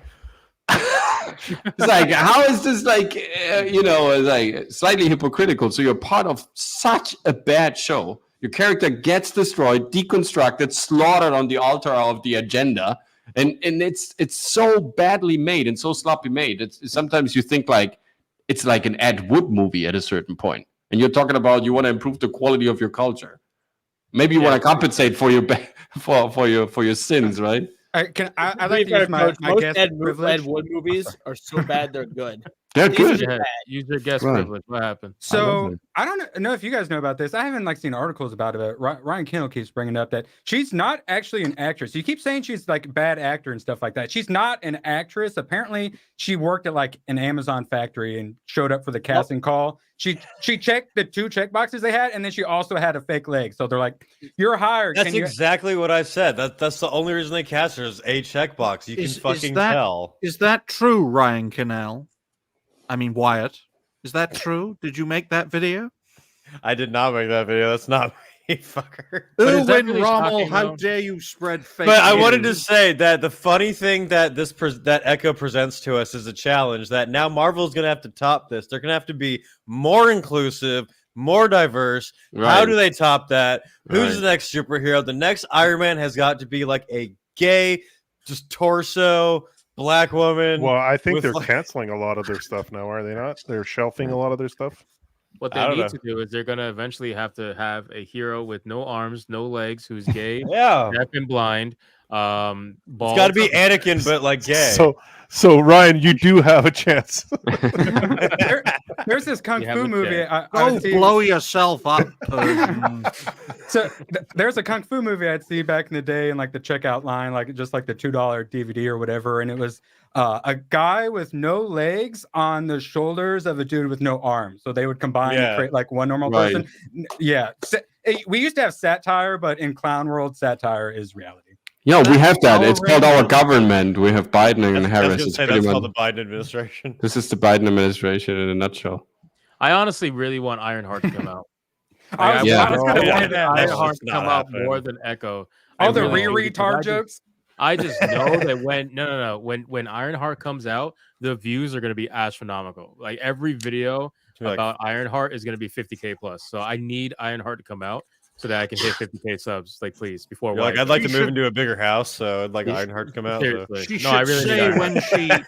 she should say when she wins the battle, Ironheart, she should say, "This is for George Floyd," and then Saint. and then Don't Thank even you. joke because they probably will. They Yeah. don't. True. They Yeah. don't even joke. It's really Dude, that- no, they need to have. No, you were talking I- about how it's proof that they pay attention to us. And your echo video, you're like, it's proof they pay attention to us. How much you want to bet when fucking Ironheart comes out, they use that particular joke and don't credit Ryan Roger Athey? Probably. Actually, I have the clip that you're referencing. Why is there? This I is look for away- George I Floyd. look away for 1 second and there's a fucking AOC in my screen. The AOC without the titties. It's just completely unnecessary. As a Puerto Rican, she identifies as a Sephardic Jew, apparently, so she could identify as Native American. I don't see why not. This is Oh, incredible. Let me bring up this clip. Hold on. before Hypno AOC is fucking Puerto scares off Rican. 20 He people. denies it, but he cannot vote in the next presidential election because I thought he's he was Puerto black. Rican. Did anyone else think he was black? No, Yeah, no, he's counting- white. Counting or the something comics like made that, me yeah. black for a couple I've months. seen his hands. He's white. Definitely not white. You've seen the bottom of my hands. Anyway, let me play He's this saying clip. you're what? The bottom of I've my seen his hands. hands. I've seen Hypno's hands. He is a white man. He watched my manga channel and saw the bottom of my hands, and he's like, "Oh, he's white." Which is funny because Basically. since then you've released videos that show the top of your hands. Nah, you ain't white at all, buddy. Like there's No. proof you're not white. It's definitely not white, but it's okay. Ryan can think what he wants. Let's play this clip. This is the clip where so Alakwa, she actually signed The whatever her name. name is. She Right. signed MCU, A like lot the of literal vagina. MCU, the nerdrotic term. You did, yeah, She signed yeah. MCU. This is hilarious. She did it. I don't know if she did it accidentally. They're saying she did it accidentally, but it's fucking hilarious because I was saying in my video, like Leon said, this is proof, bro, that they absolutely watch this shit that happens in the culture space. Like you cannot, like I was saying before, you cannot ignore certain voices. It's impossible. There's no way, even as Hollywood, right? You're big Hollywood with all the fucking superstars. There's no way that you could turn your back to a guy that has 2 million subs on YouTube. Almost They critical could be drinker watching. almost has 2 million subs. It's impossible. Yeah. You can't do that. they- You can't turn your back against someone who has almost 1 million. They Nerdrotic, could who be gets watching more. us He gets right more now, concurrent Hypno. viewers on his live stream than Critical Drinker does. And he's half the size. Like you can't ignore that level of influence. It's literally impossible. Mhm. So I They find this could be interesting. watching. Ryan, shut up. I'm They could be trying to say watching something. right now. Say Oh my something. God. Silencio. You know what? Where's my mute button? Who got him? Fidelio. So No, seriously, you cannot ignore something like that. So they're definitely watching a lot of the bigger YouTubers, and they're watching the bigger conversations in the space. They have to be, For because sure. there's no way you can ignore it. It's impossible, So Plus, I let's, think they take us seriously, like as competitors in a certain way. They want to study us. They're not stupid. They know Maybe not exactly. us, but No, I think it's more so they're trying to understand the conversation and how to counterculture it. That's basically it. That's why, like, if you look, we said this on the last stream. If you look at the interviews that they have, they say specific things now, and they're all saying the same exact thing. They say those things because they're trying to counter whatever the current narrative is for the week or the month or yeah, whatever. to anticipate it. So, Well, they get coached up real quick. They drink that Kool-Aid real, because remember when the narrative was, these people aren't really comic book fans. They don't read the comic books. They don't do none of that. They're just hiring people who don't know the source material. Then every interview a week or two later was all the actors talking about how they're fans of the comics, what kind of comics they have. They never spoke about it before, but then all of a sudden it just pops up and randomly. they never did again. We know they listen to us from well before the Nerdrotic stuff. Remember, they made Doomcock the bad guy in fucking She-Hulk. They That was did. funny. Exactly. And now I think that kind of started the conversation. Urban, what are you gonna say? So we were asking, because they just went off into crazy land, and we were like, we want street level. We want it to gritty and raw, like the original Daredevil show. So if you watch the behind the scenes stuff, they wouldn't shut up about how this is gritty and this is real. And I think that is the reason they gave it a TVMA rating when it was not any reason to be a TVMA rating, because they listened to us and then they tried to do it, and gigantic failure. Who would have guessed? I was going to ask Wyatt that since he watched it. Does it justify the TVMA at all? No, not at all. No. There are two scenes where there's like digital blood on somebody's face for a second. That is it. That absolutely does not need the TVMA I think rating. they pushed that as a narrative because the conversation around Echo was that, Daredevil has been definitely cucked since he's been Disney-fied. The Netflix Daredevil was very much more aggressive. And now I think they were trying to use that into kind of push their own narrative. Oh, yeah, it's going to be dark. It's going to be gritty. It's CVMA. Trust us, bro. And then you watch it and it's like not even close. Do you guys want to know how Echo... Gap in the comments real quick. He goes, "Where's the Paradise? Pretty excited. That's Alakwa Cox, not a lot of Cocks." Oh no, that was good. T-Gap. That was fucking good. Wyatt, before you do that, let me just play this clip really quick. Yeah. How long is this thing? 19 seconds. I'll just play it fast. You get to the fun part? Yeah.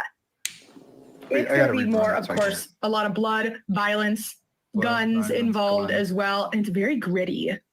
And it's a different feel compared to what the other MCU stuff that we've seen. Oh, nice. Nice. Wow. I know. Oh, Love it. My God, that is great, bro. She got fired. Wait, She got fired. I need to go back. That was It's great. a different feel compared to what the other MCU stuff that we've Oh, Yeah, God. It hurts. It hurts. Oh, that is fucking great, bro. Was anyone else really angry that when they would sign, they would like whisper what they were saying? It's like It was either say annoying. nothing, or say it so I can play my video game at the same time. God. Yeah, especially because there were times I was listening to it. I had my headphones in, so I'd hear like just suddenly whispering in my ear. I'm like, "What the fuck?" Creepy as shit. Yeah, like Bro, ASMR. Yeah. That is rough, bro. You think she got fired? Yeah, she had to. She had to get fired. I think they can't fire her though because she's a woman, so like they can't fire her. No, She's gonna fuck that. No, fuck that. How many other women you think if for her to make a comment like that, it sounds like it comes off her lips all the time. So for your other female colleagues, That's true. if your other female colleagues are feminists and they hear that shit come out your mouth accidentally, oh, they out for your. They're gonna bring her in the boardroom and be like, "Your lips moved really quickly when you said that. It looked like you were really used to that." Oh yeah. Well, I mean, it reminds me. Do you guys remember that newscaster a couple years ago that she was talking about sports and she knew nothing about sports and she meant to say Lakers? She said Knicks, meant to say Lakers. Yeah. She straight up put our moms by mixing Knicks and Lakers. So I watched this and it just makes me want to throw a curveball. Sorry, no sports fans in the audience. My bad. No. Wrong channel. No. I have I'm a anime sports fan. statues behind me. Nobody likes baseball anymore. Big titty wipers. Bro, I'm sorry, but this is great. This is probably one of the best clips I've seen in a while because that is funny. And a lot of people are trying to say it wasn't her who signed that. It was the translator who said it. I don't really know. I don't know ASL, but I just feel like how would you slip up like that? Like the only way you would slip up like that is Well, if you I were just- genuinely If she reading signed that. it, that would be fucking hilarious. I'm just curious, like, what is the I read definition? that she signed it, and that the person who was translating jumped to correct it. So like the person Right. translating was like, "Oh fuck, I need to cover up her sign language mistake," and that she did sign Imshi. But that's what I read. I don't know if those people actually spoke ALS. So I could be wrong.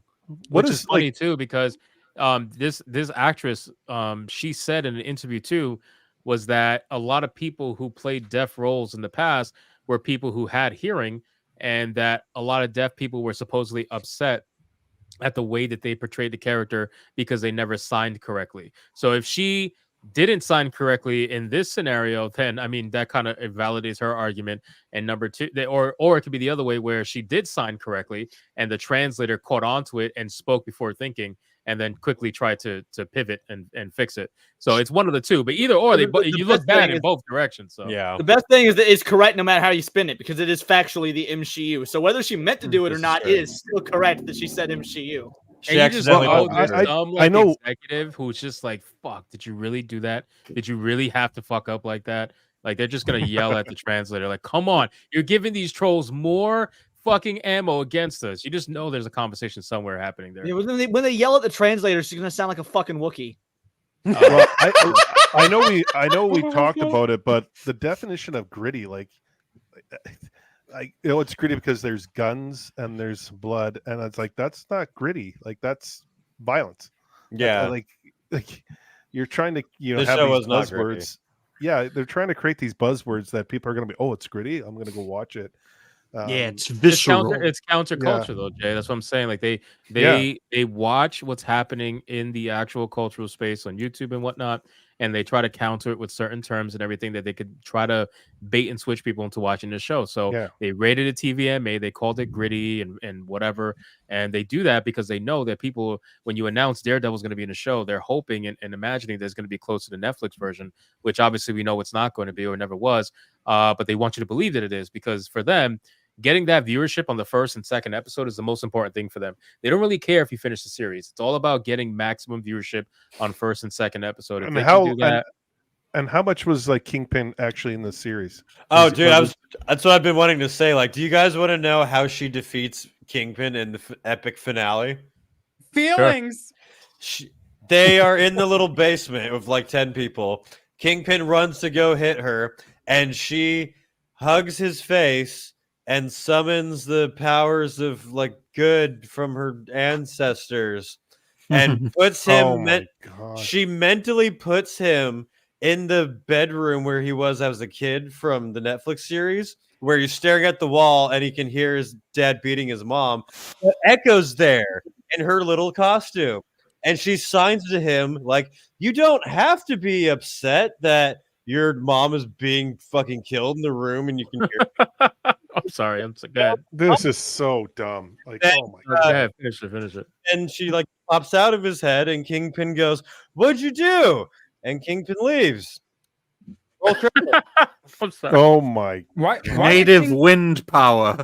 Why did Kingpin like her so much? Like every He time wanted I to smash. saw, yeah, probably. Every time I saw, it's like a deaf assassin. What, are we gonna have a blind pilot But next? It doesn't make any. Well, actually, we're probably gonna have blind pilots now. But Yeah, it doesn't make any sense. And then he has his own personal assistant to do sign language and stuff. The top mobsters just got a personal assistant to. What did I miss? I don't understand. See, in Honestly, the comics, Kingpin did have a crew that like were like, you're talking about like Bullseye and Echo. Like he gravitated like a lot of these street like characters and made them bigger than like they were like assassins. That I don't mind that part, but it's like I'm just Is they curious put a motorcycle through a window? That's why. See, I didn't watch it, but I'm just curious how many episodes Kingpin was actually in, and then was Daredevil in this at all? Like, because Daredevil's only in that part in that trailer, like that leaked clip. That's literally it. Yeah, I'm trying not to yell, but that part, before she goes into fight, she stands and watches all of her buddies get their butts kicked for like 15 seconds. Like she's just dazed, like she doesn't know what to do. And then finally gets into the fight. Why is she so special? I'm sorry. This makes me Yeah, angry. they give It you does, no it does. It reason makes to me ever angry, too. see like why she's such a top assassin, why Kingpin like would want her so much. They never give you a character like this where no one knows. She needs to come in like guns blazing, just fucking like killing people immediately, and she did not impress right out the gate. So you have no reason to care at all. So Wyatt, as somebody who has seen the show, I've got to ask you, what was better, her or female Taskmaster? Oh my God! They were both Are we really atrocious. comparing God. two extremely? This is like the Like- Special Olympics. What the fuck are we even? I mean, if we're talking about the characters specifically, I would probably say Taskmaster because that was more of a sudden shock. Echo, as soon as she shows up, you're like, this is gonna be fucking stupid. Taskmaster, it wasn't until that helmet came up, you're like, what the fuck is this bullshit? Yeah, but it's a double whammy with Taskmaster because number one, you're obviously expecting when the helmet comes off to see a dude, and number two, you wouldn't have been wrong because there was a dude under the helmet the entire time exactly, until it was time exactly. to take off the helmet, and then they switched it to a female. So it's like it's a double fuck you, you know. With that It'd entire be like time. we were watching a show of talking about Daredevil the whole time, and Daredevil took the helmet off, and then it was Echo. Dude, I'm telling you, the show I can tell you fails at representation, and the reason I can say that is because I grew up on the Cherokee Nation, and I'm deaf in one ear, legally deaf in one ear, and this show does not. I don't feel represented by this show at all. So, Dude, I'm indigenous, and I'm offended. Which side are you deaf on? So I know how to sneak attack you in the future. my left side. Nice. All right, Atreus, hang left. You got it. All right, cool. Got it. Lefty Leon.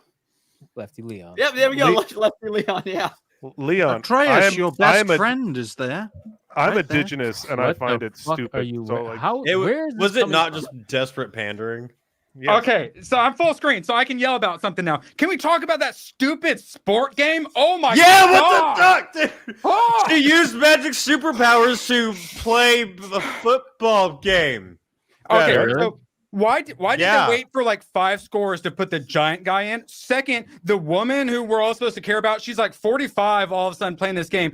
Has she ever run in her life? I don't know if it was her costume or whatever, but she runs like I don't like think Atreus. she's ever run ever in her life before. And she somehow is like their best player or something. And then this game, I don't understand the rules. Like 50 people get around and just hit sticks in the middle until someone eventually gets the ball. And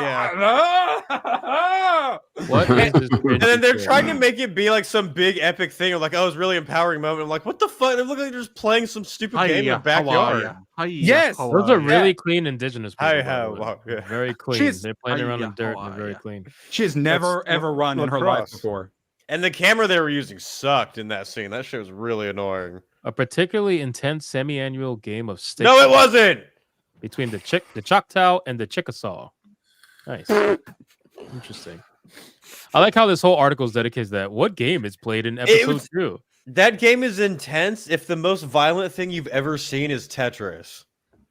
Like, Tetris this is was pretty just violent, a though. stupid little fucking like rush it like game. Go back to this. Go back to the title of this article, though. Did you see what I put on fucking Twitter last night? There was an article from the Mary Sue that was the latest episode of Bluey Explained. Why the fuck are we needing explanations written by adults for a show for toddlers? Lots of overweight and everything. Yeah. So And then the one giant guy, they wait till like halftime to put him in for some reason. He should have just knocked everyone out the way. They wouldn't have been able to do anything to stop him. But this like 35-year-old woman who's never run in her life apparently wins the game. Of course, So you need to this have is- the woman in the lead.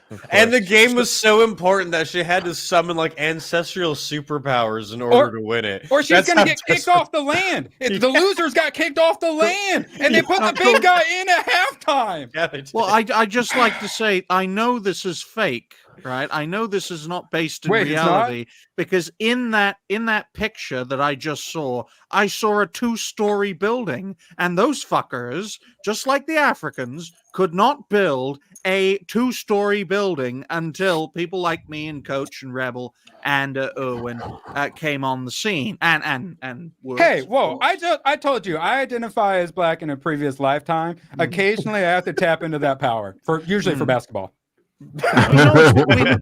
we know it's bullshit because there's a 2-story building in the background.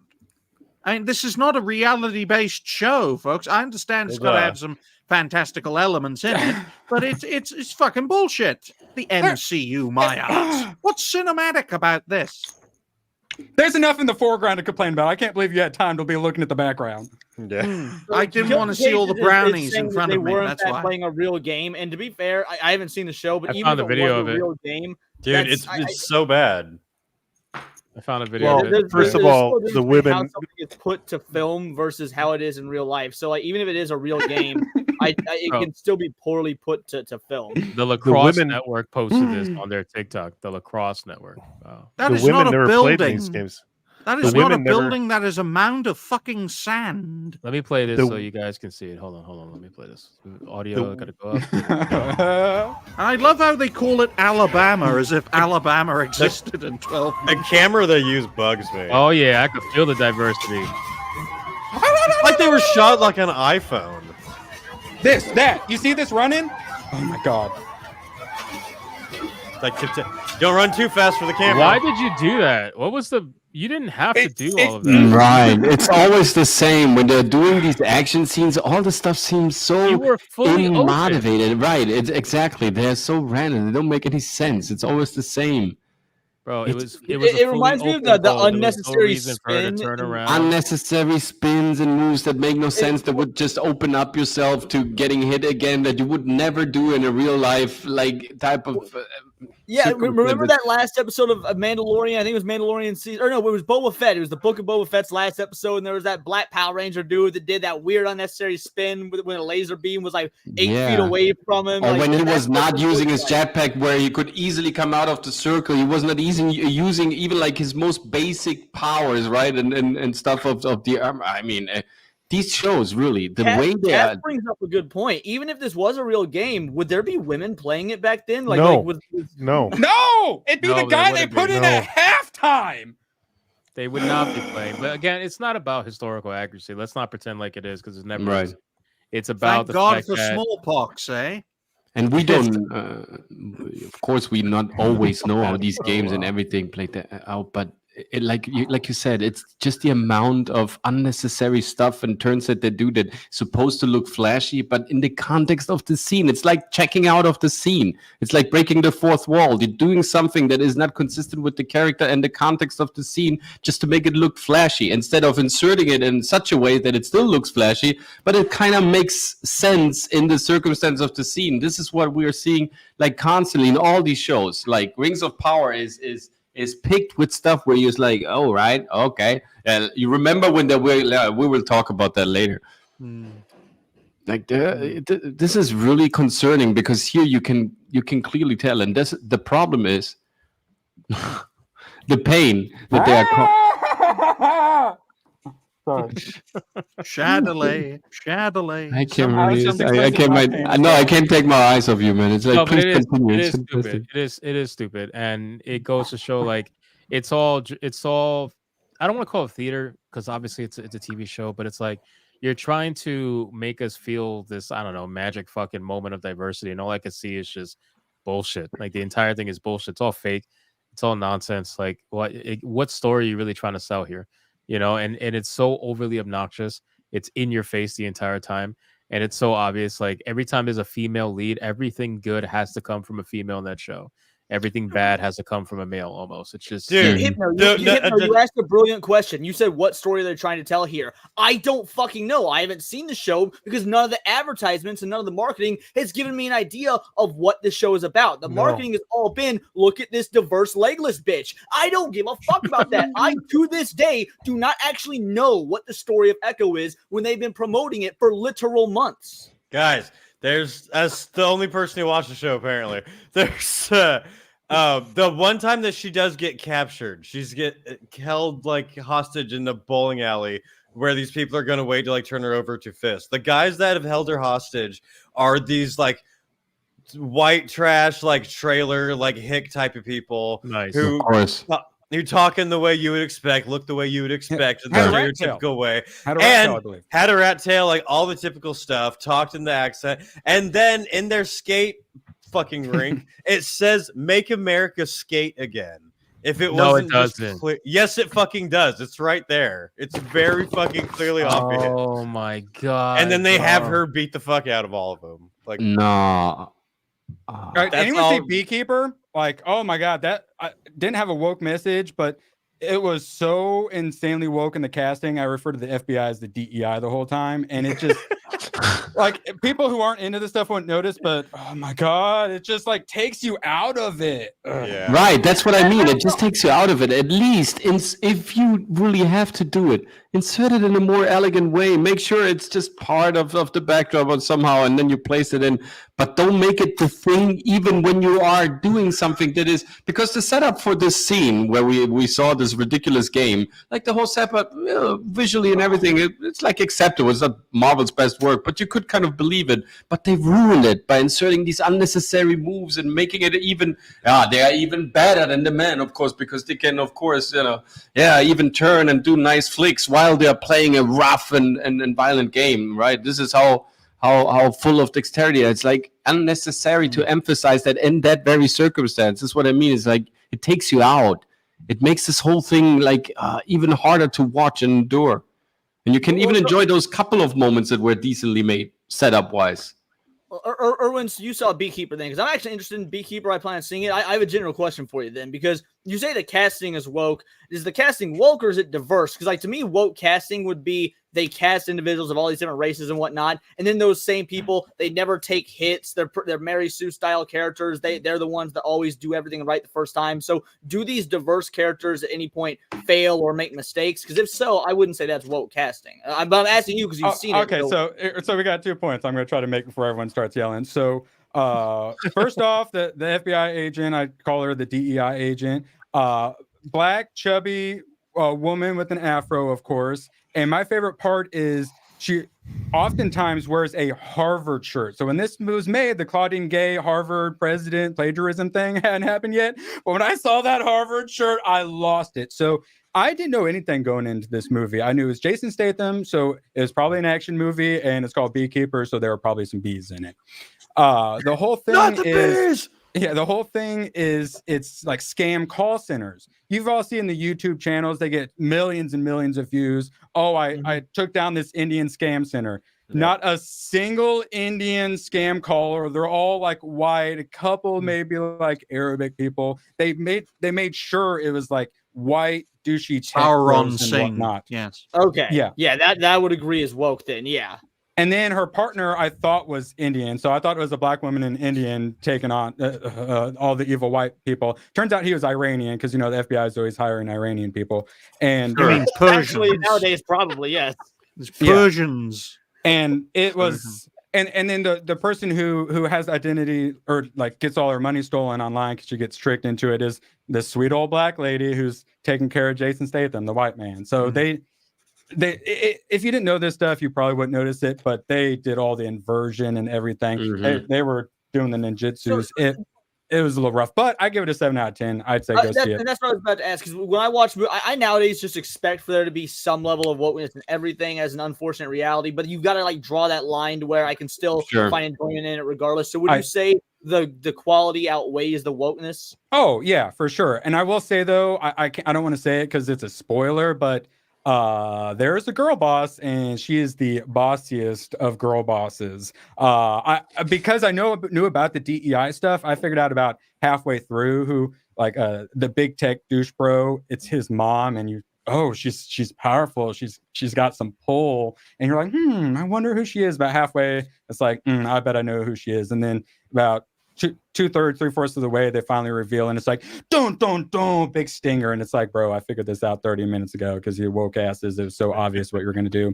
The deputy FBI director is a black woman. Just kidding. It was a black man. It was there was one Indian. He calls it's like in modern day though, right? This movie does take place in modern day. Yeah, That's better than Indiana Jones 5 that had the FBI chick be a black girl with an afro in the fucking 60s. So yeah.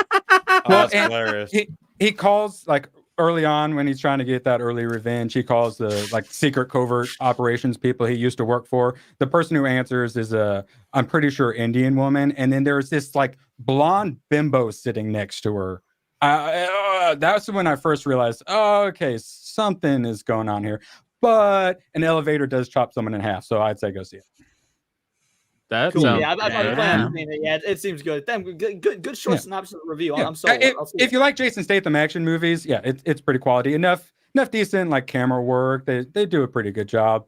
Smoke, lighting, some pretty interesting kills. But unlike John Wick 4, the fight scenes don't last for 45 minutes and make you check your phone halfway through the fight. Thank you for saying that, dude. No offense to all the John Wick 4 apologies. No, but the 4 No, fuck is that movie. Fuck that. It's too much. So needs a good editor. More memes. Let's finish up on Echo because I want to move on. After that. I'm tired of yelling. Before we do, though, just want to call this out really quick. Sleeping Nova, for 5 says, when are they going to learn that the world isn't a big college safe space and the real world is just a fight you can't win? Talking about the initial topic from earlier. Nice. Yeah, it's not that they don't realize that, it's that they choose to ignore it and move on with their nonsense regardless. Dragon Slayer, who is probably drunk, for 2, says, you want disabled representation? Watch Mr. No Legs. Okay. Guess I'll keep a bassist from my old band. Kyoko Fulgarian. Member for 8 months says, hey, Hypnotic, I don't know how you feel about this dude, but a really good guess you can have in your stream would be It's a Gundam. His influence may help you. Yeah, the problem is with those big YouTubers, they don't really look my way half the time, which is fine. I never actually reached out to It's a Gundam, though, so I'll try. I'll see if he's interested. But thank you for the recommendation. I think that's it. I'm all caught up. Yep. So Echo's trash. Definitely. And it really crazy powerful statement, ladies and gentlemen. You know what I'm looking forward to about Echo before we finish with Echo? I'm looking forward to seeing the media spin around the viewership. I want to see the articles come out talking about how somehow someone's to blame for viewership being down. It's probably going to be white men, most likely. Yeah, I love those articles. I look forward to them because those are the ones that get the highest views. They're also the ones that are just funniest to read. And I love to see the mental gymnastics people have to play in order to just lie their ass off. I love their argumentation sometimes, how they try to spin it. That's really beautiful. If you think about it, it's also sad that humans really invest their energy that could be precious into spinning and distorting reality and the truth so much. But hey, if Magneto took on Echo, all he'd have to do is pull her fucking leg from under her, and she would just fall over. Well, I was saying they didn't even make it cool. You can make actual nerd references. They should have taken. I'm shocked. They should have taken her leg and made it like a boomerang, where she takes it off and throws it, and flies that around her. She gets it back. Well, it's maybe bounce off the wall and kicks people. I'm surprised her leg doesn't have some sort of reverberation power or something. Oh, yeah, that would be awesome. Sonic booms. Her leg gets smashed at one point, and then she has her grandpa fix it, and he's super ingenious and takes bikes apart and makes this really cool leg, but it doesn't work all that well. And then she is so angry, well, maybe happy at him, but she looks so angry at him and so ungrateful. He just invented this leg for her to use, and she's like, yeah. And Magneto controls the leg and just spins her around like a fucking lasso and then throws her into a One wall. thing I will say, I'm just grateful that the actress won't have to hear all the negative reviews. Yeah, that's why I learned sign language. These are really good pieces. On that note, let's transition over to something that had plenty of negative reviews. Before we do it, no, I gotta let you guys know. So I did not watch Rings of Power. I'm actually starting it tomorrow. Me and my buddy are gonna be My spending every condolences. week watching. Wait! You haven't watched it? I didn't watch Rings of to? Power. I refused. I don't like to watch shit I know will be shit. So I didn't watch Rings of Power. However, I'm going to be watching Rings of Power Season 2 specifically for this show. So my buddy, who we love True Detective, we're going to be spending every Sunday night watching a couple episodes of Rings of Power, then True Detective. And so I will get to start my Rings of Power journey tomorrow for the first time. Oh, my God. There's a reason I don't like talking about Rings of Power, because I haven't watched a second of Rings of Power, but I know it's awful. I know it's awful because I trust my fellow creators. I watched all of it. It was terrible. Yeah, we watched all of it. It rather die watched by us, and it is very difficult to even think about it. Still, but Rings of Power brought us together, right? Ultimately, it did. It did. I remember we said that at episode 7 or something. We were like, "Hey, Rings of Power sucks," but we brought us all together, kind of a thing. But yeah, so let's talk about Amazon because they just fired a few hundred employees, which is interesting, and it's in their entertainment space also. And it's not just Amazon Studios that took a hit, it's also Twitch apparently took a hit. Now Twitch taking a hit, not really that surprising, to be honest with you. I just feel like Twitch is eventually on its way out. I don't know if it's going to be within the next couple of years. I don't know if it's going to be the next 10 years. I really don't know, but Twitch is definitely on its way out because Twitch hasn't been profitable for a long time. And the only reason they're alive is because they're owned by Amazon. Truthfully, it's the only reason why they're alive. Now, YouTube too. Rings of Power. Everybody knows how that season basically went. It was completely trash. A lot of people, and you want to talk mental gymnastics.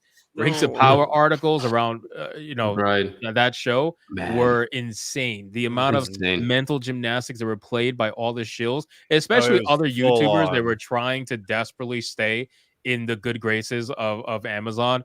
They did so many like ridiculous videos. It was hilarious to see what was happening. But apparently they fired a ton of people over at Amazon, and it just goes to show that going into season 2, and I believe this is one that has an all-female director, right? All female directing. Every episode. Yep. That's everything they're talking about so far. So yeah, every episode directed by a female. It is going to be interesting to see what happens with this show. I don't know. One of the things I wanted to talk about, I don't know if this is going to be like ultra garbage woke like the first one kind of was. I think they're going to kind of play it very, very close to the chest, so to speak. I just think they're going to do really bad writing. I think the entire show is going to be so bad. The lore is going to be so muddled. They're going to they still don't have the rights to use anything proper from the Second Age, so they're going to be throwing in Third Age references in a time where it shouldn't have existed. The writing is just being handled by people that don't have the ability or the skill to handle lore like Lord of the Rings. I really think it's going to be terrible. Well, more did you so see terrible what than Vex WoW. posted? Maybe. I don't know. So it wasn't in regards to Lord of the Rings, but I think there's a Rings of Power, but I think it'll be the same problem. So she posted about the Halo show and that one of the writers for Halo was 22 years old when the series is 23 years old. So the writers on the show are younger than the source material. Now, obviously, that's going to be the case for Rings of Power as well, because that's a 100-year-old story. But the point is, I guarantee you all these writers are in their mid-20s and don't know dick about the lore. Yeah, without and don't like it, don't care about it. They just want to use it as an excuse. Exactly. They're being led by advisors. What was the name of the advisor they fired? I forgot his name, bro. Thomas, like the OG Tolkien scholar. Yeah, who actually had a degree in that. Was Moore or something, right? Moore, I think Thomas Moore or something like that. Something, yeah, it's like Ippy, Snippy. I don't know. I forgot his last name. Chippy. Tom Shippey. Tom Shippey, yeah. So he was an advisor on Rings of Power, and he was trying to make sure that everything was as copacetic as possible, obviously. And they fired him. They just flat out fired him because they're like, well, okay, we have no. And he said they gave no reason for his firing. They just literally let him go. They said, they're going to move in another direction, and that we obviously saw what that other direction was. So him being fired, some people like him are the ones who are supposed to be leading these young writers who obviously weren't old enough to fucking know the lore and source material like a lot of these older people are, these older writers. But when you get rid of someone like him, who's leading the pack then?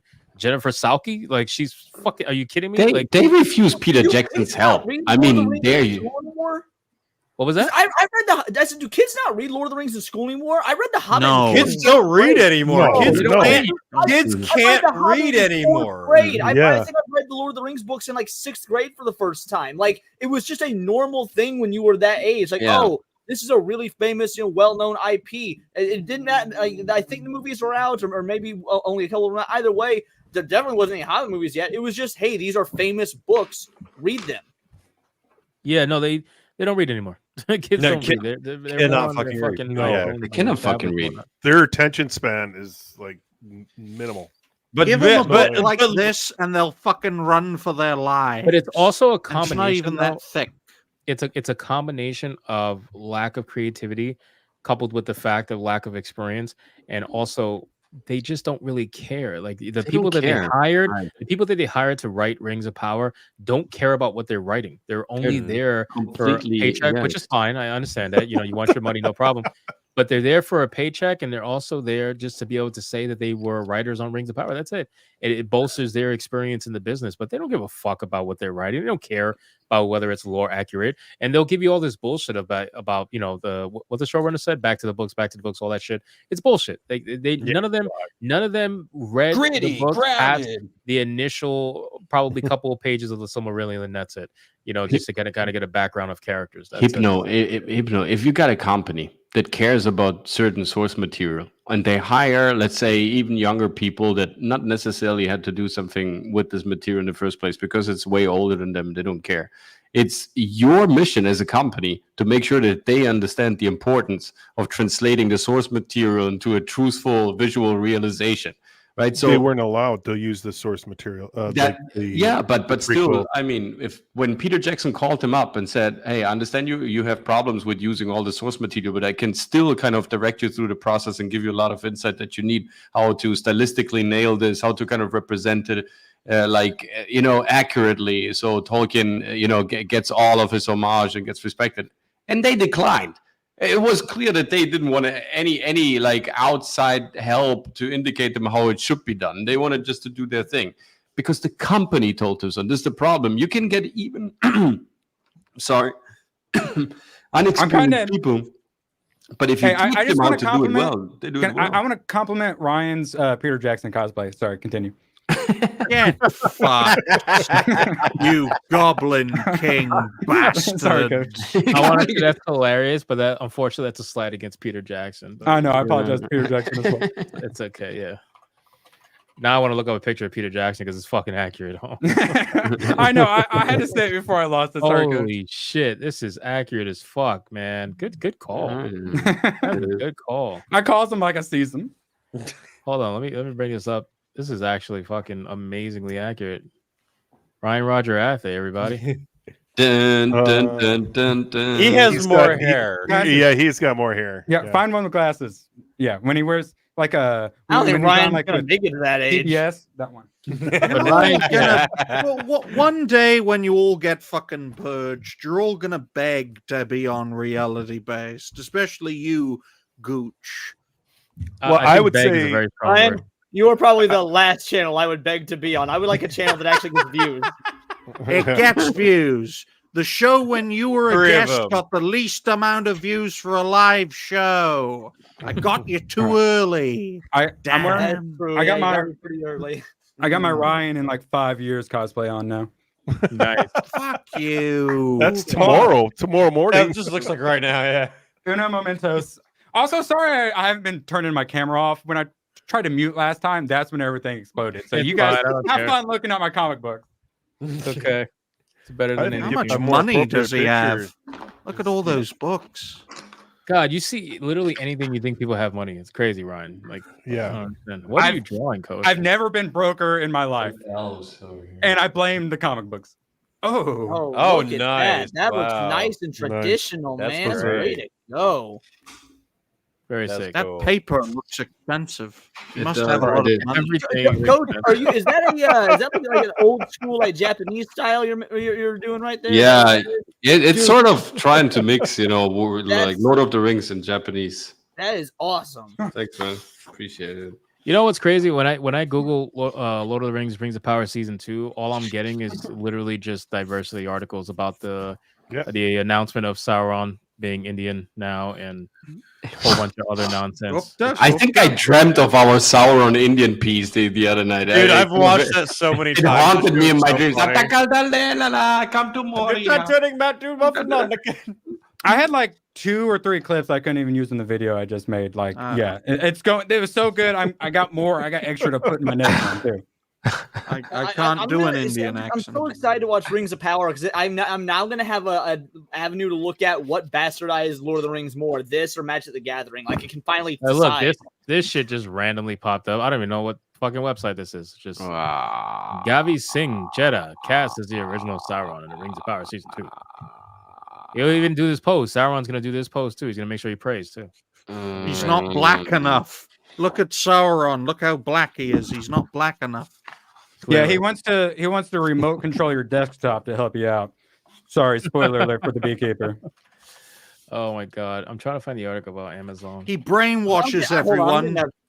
There we go. Screenshot taken of this because just these two, Ryan and old Ryan, side by side are beautiful. Ryan. Jeez. You're perfect, man. It's perfect. That's honestly a pretty epic beard. Yes. Yeah. I just want to say though, the way Sauron will take over Middle Earth as a Gupta Aliupta is through a Windows 11 home update. Mm-hmm. I hear if you send him 1 Bitcoin, he'll send you 3 back. What the fuck is a Bitcoin? The future. I don't know. Sometimes I feel really bad for Ryan. Oh, well, he was kind enough to invite me on my show, so I feel like that's approval to bully him. He invited I'll you invite on him. your show? Invited you on your show. I'm trying I'll happily be on your show, I'm trying NerdWars, to- if you Oh. start one. I am going to, and you're all invited. But only the cool ones are actually going to get accepted. Everyone else, sorry. Also, I Ryan's left the show already. Ryan's not going to be on. What is Andreas? Well, I'm going to call Ryan Roger the whole time, probably. Is he having a girl Everyone- over tonight? everyone- Andreas having a girl over? This is why he's. Where is he right now? He said I'll be right back. Literally, That look makes everyone- you look like Matt Walsh if he lived in a cave. Anime God. satanic. Oh, Oh, man. Actually, let's talk about this real quick because fuck Rings of Power. This is Yeah, I brand agree. new. This is brand new. It's kind of in the same space. Apparently, they just announced the casting for The Witcher. Did you guys see this? oh yes, yeah. Yeah. Samuel L. an Jackson. I amazing- mean, No, they Lawrence picked an amazing Fishburne. actor for a role that's just I don't even know why. Why even cast him? So we have another race swap. Obviously, Netflix for The Witcher cast Lawrence Fishburne as race swap version of vampire Emil Regis, and that's very accurate. This is very, very, very accurate.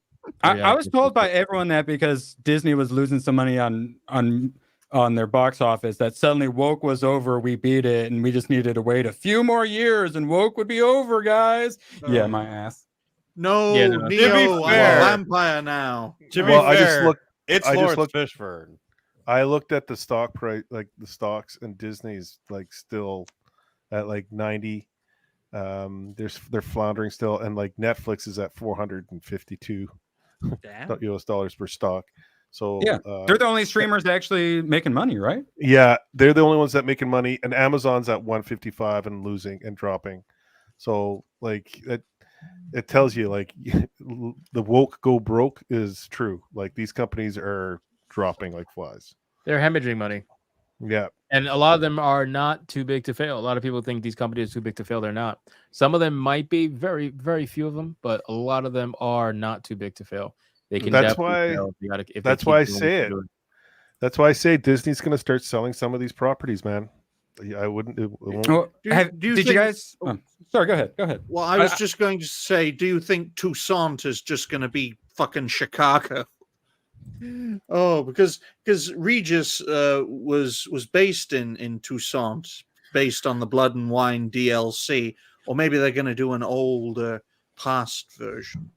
Well, so I'm a little confused by the casting choice. Not just because it's an obvious race swap, but it's unfortunate, right? Because he's a great actor. He really is a great actor, and now it's gonna get stained a little bit by a role that he's just not like. This is just not meant for someone like him. It's just not. Get the hell out! It's a complete bullshit move, in my opinion, that they're trying to get another big name actor because they just lost a big name actor, right? So Now- they're trying to get Yeah, but someone to name. I'm a bit surprised. Also, Eddie Murphy recently shot some movies where I'm sorry, I'm interrupting you the whole night. I really deeply feel. Stop interrupting people. I'm just sorry, man. happy That's- that Lawrence Fishburne isn't going to be able to play the new James Bond now. Sorry, go ahead, Coach.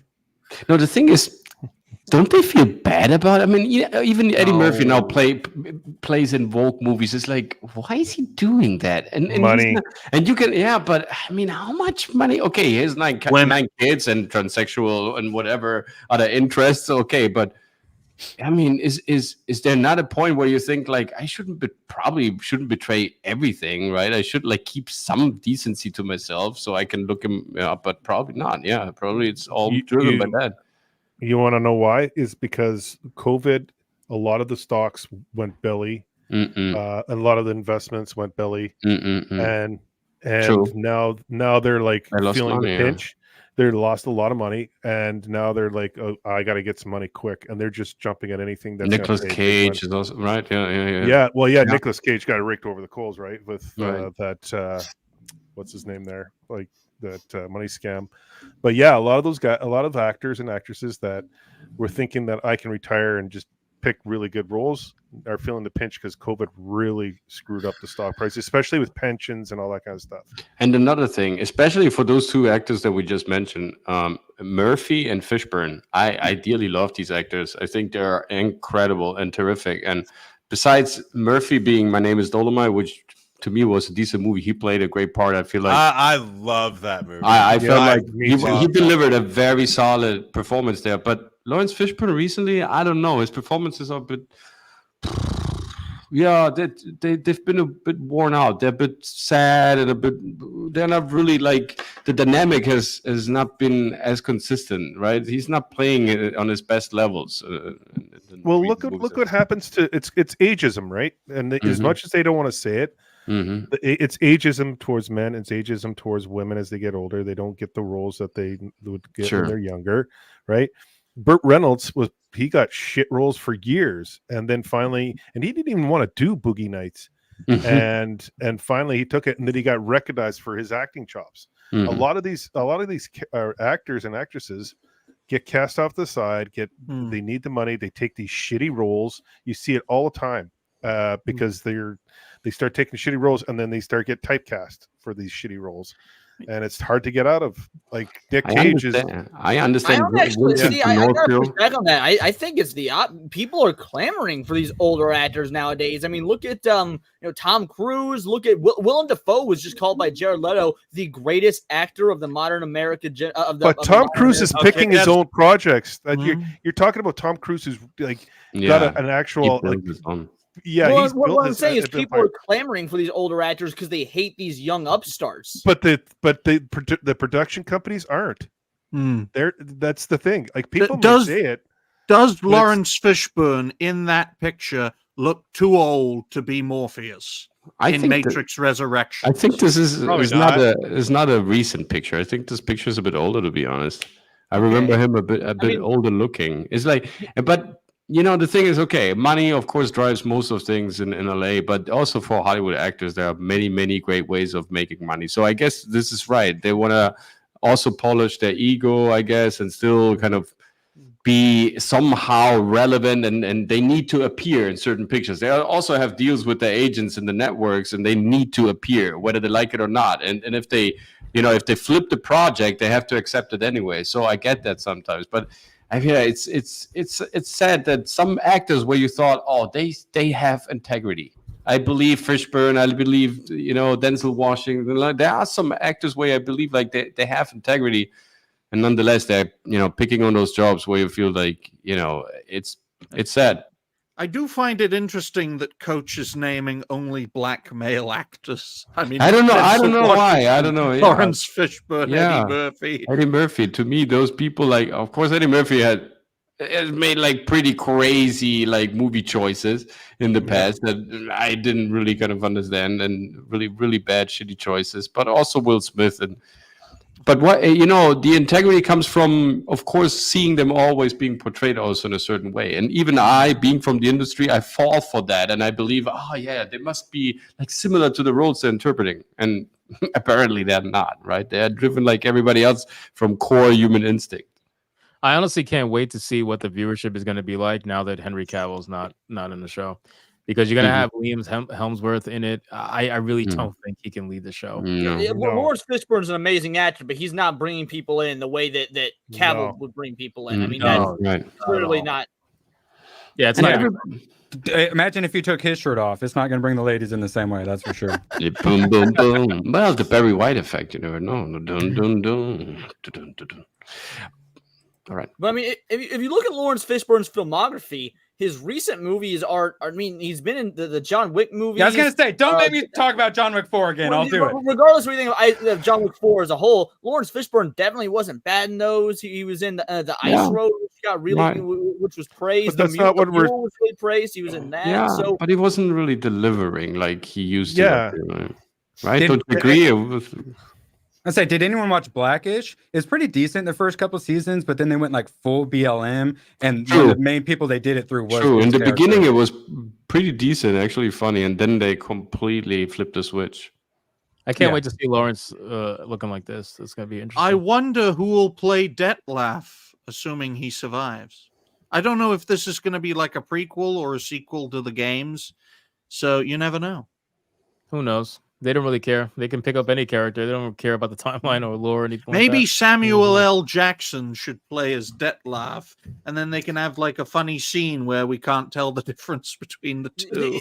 It's instances like this where I really don't mind the race swap though, and the reason is a lot of times we've all said that in most instances, if they really are the best actor for the job, then the race. That's why Michael Clark Duncan as Wilson Fisk, for example, was in my opinion a great casting. Lawrence Fishburne is a great actor. If they just plucked any random black dude who had no previous acting talent or any previous note, you could be like, oh, they cast him because he's black. I don't think they cast Lawrence Fishburne because he's black. I think they cast him because he is a renowned actor. And we never, absolutely. Do a good job, or does that mean the show to be good? Absolutely not. But I at least think this isn't a case of wokeness. Right. We didn't say anything with Nick Fury, right? Because obviously Samuel L. Jackson in the original, what I call the original Avengers movies, he played a great role, right? Nobody cared about the race swap because he was Nick Fury, even though the color of his skin was different. Castrated him, but he was but then he castrated them, right? He got castrated by the system.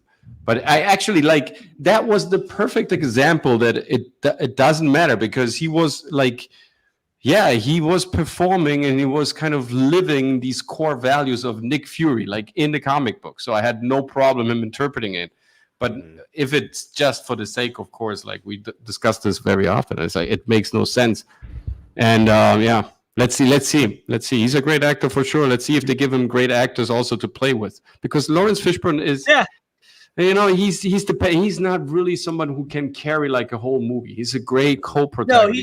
No, he's a supporting actor. You give Oscars. He's a great supporter, and you need to give him input so he can react, right? And then he gets better. Also, I mean, every one of us, we have great creators in the room. We become better as well, of course. Oh, Ryan's a good supporting creator for sure. Yes. Okay, so I kind of made a documentary about all this crap. So I read a lot of people's comments about this.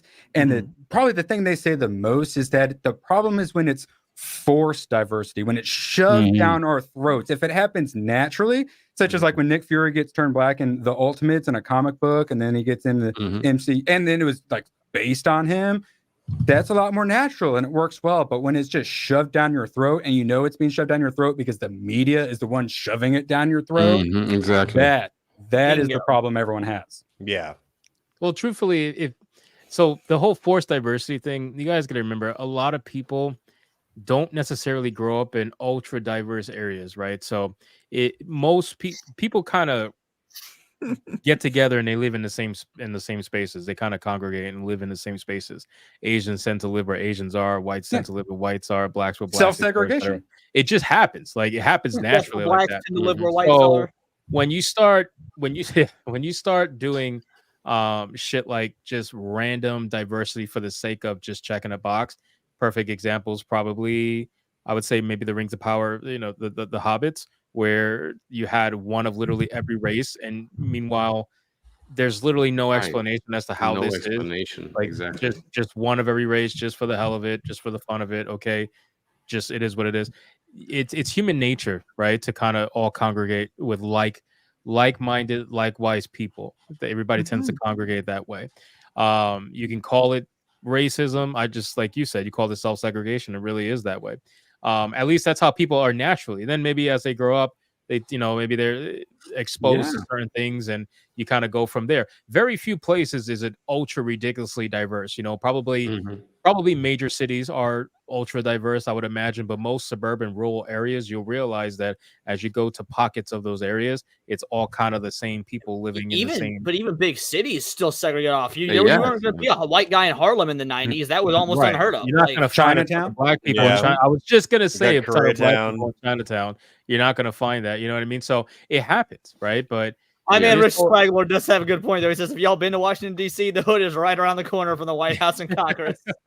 All of Washington D.C. is the hood, man." Yeah. Yes. Well, listen, apparently that's what they want. But no, it's just completely counterintuitive to how people are naturally. So that's why when people watch this stuff, they pick up on it. It's easy to pick up on the bullshit. It's easy to watch what's happening on screen and say, well, that's really not how it would be. And people will tell you, "Oh, just turn your brain off. You know, it's fake. Right. It's just a show. You're mad. You're getting mad at something that's not real. You're getting mad at something that's fake. Like, what does it matter to you?" And I always tell, what does it matter for you to have to interject your ideology into this? If it's fake and it doesn't matter and none of this means anything, why does it mean so much to you to do this? Why does also, it it's mean not fake? That's a really disingenuous argument. I get real It is fucking disingenuous. tired of people when they say, "Oh, it's fake." First of all, I hate it's that argument. fiction. However, the things people write about, the things that humans are inspired to write about and create art about, is based on real life. It is based on what you've experienced that have inspired you to make said art. And whatever inspired you was real. That inspiration had to come from nowhere or somewhere. It wasn't just some ethereal inspiration fairy that tapped you on the fucking forehead and now all of a sudden you've written Lord of the Rings. No, Lord of the Rings may be fake, but there was so much real life inspiration that brought that story to light. So it is not fake, and that's such a disingenuous argument, or worse, it's a very ill thought out argument from people who don't understand how the creation of art actually fucking works. No, I 100%. I hate that shit. I find it so fucking retarded when you hear people like when we're complaining about Star Wars, people be like, "Oh, it's just like a space show with space wizards for kids. You can't take it seriously." I'm like, that is such a dumb, just narrow-minded way to just reduce this whole universe of creativity and like combining different cultures and different ideas together. Just it's just a dumb like space weather stuff for kids. It's not right. You're projecting. Stop speaking like Echo. It's traumatizing me, Wyatt. I like the gang signs. It's great. I had a quick point. Sorry, I had to write in a post note just so I wouldn't forget it. So we went from underrepresentation to overrepresentation, and in direct democracies where everyone gets to vote everything, the problem is that you get the tyranny of the majority. We are now living under the tyranny of the minority. That's the problem. These little groups we are the best, and you're evil for being born. It's like, I don't think so. I don't, but I got to disagree. You say we went from underrepresentation to overrepresentation. No, watch anything from the 80s to mid 2000s. There was a perfect middle ground of representation. Like there was perfect representation. Or if not perfect, there's no such thing as perfect. Fine, whatever. There was very adequate representation. So this line that, yeah. I actually have a good example of that. Was the best time for sitcoms. Oh, the 90s. So the 90s. For an edit, were magical. I looked up a Toys R Us commercial from the 90s, and it was the most diverse thing you've ever seen. It even had the kid in the wheelchair. And if you remember back in the day, is occasionally a comedian would make a joke about, this ad, make sure it's got, the Asian kid in the wheelchair in it. And then everyone would laugh. But now you say it, you're canceled, you're not allowed on social media, you're not allowed to have a job. That's the other problem, is that the cancel culture is what comes along with it as well, where we used to not have that. I would even say, folks. I would even say the 70s, because Stan Lee, and I've mentioned this before, brought out a bunch of characters that were diverse. And Doctor Strange, he was Asian. You had Black Panther. You had Iron Fist. You had Power Man. You had all these characters that were brought out because Stan Lee said we don't have enough diversity in our comics. Brought them out. Not a big deal. Everyone bought the comics. Everyone characters carried on. New characters. Yeah. They're new. Brought them out. Everyone bought them. No word. Now they're saying, well, there's not enough diversity.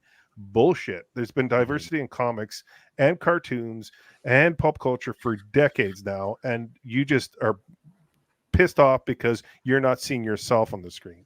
Dude,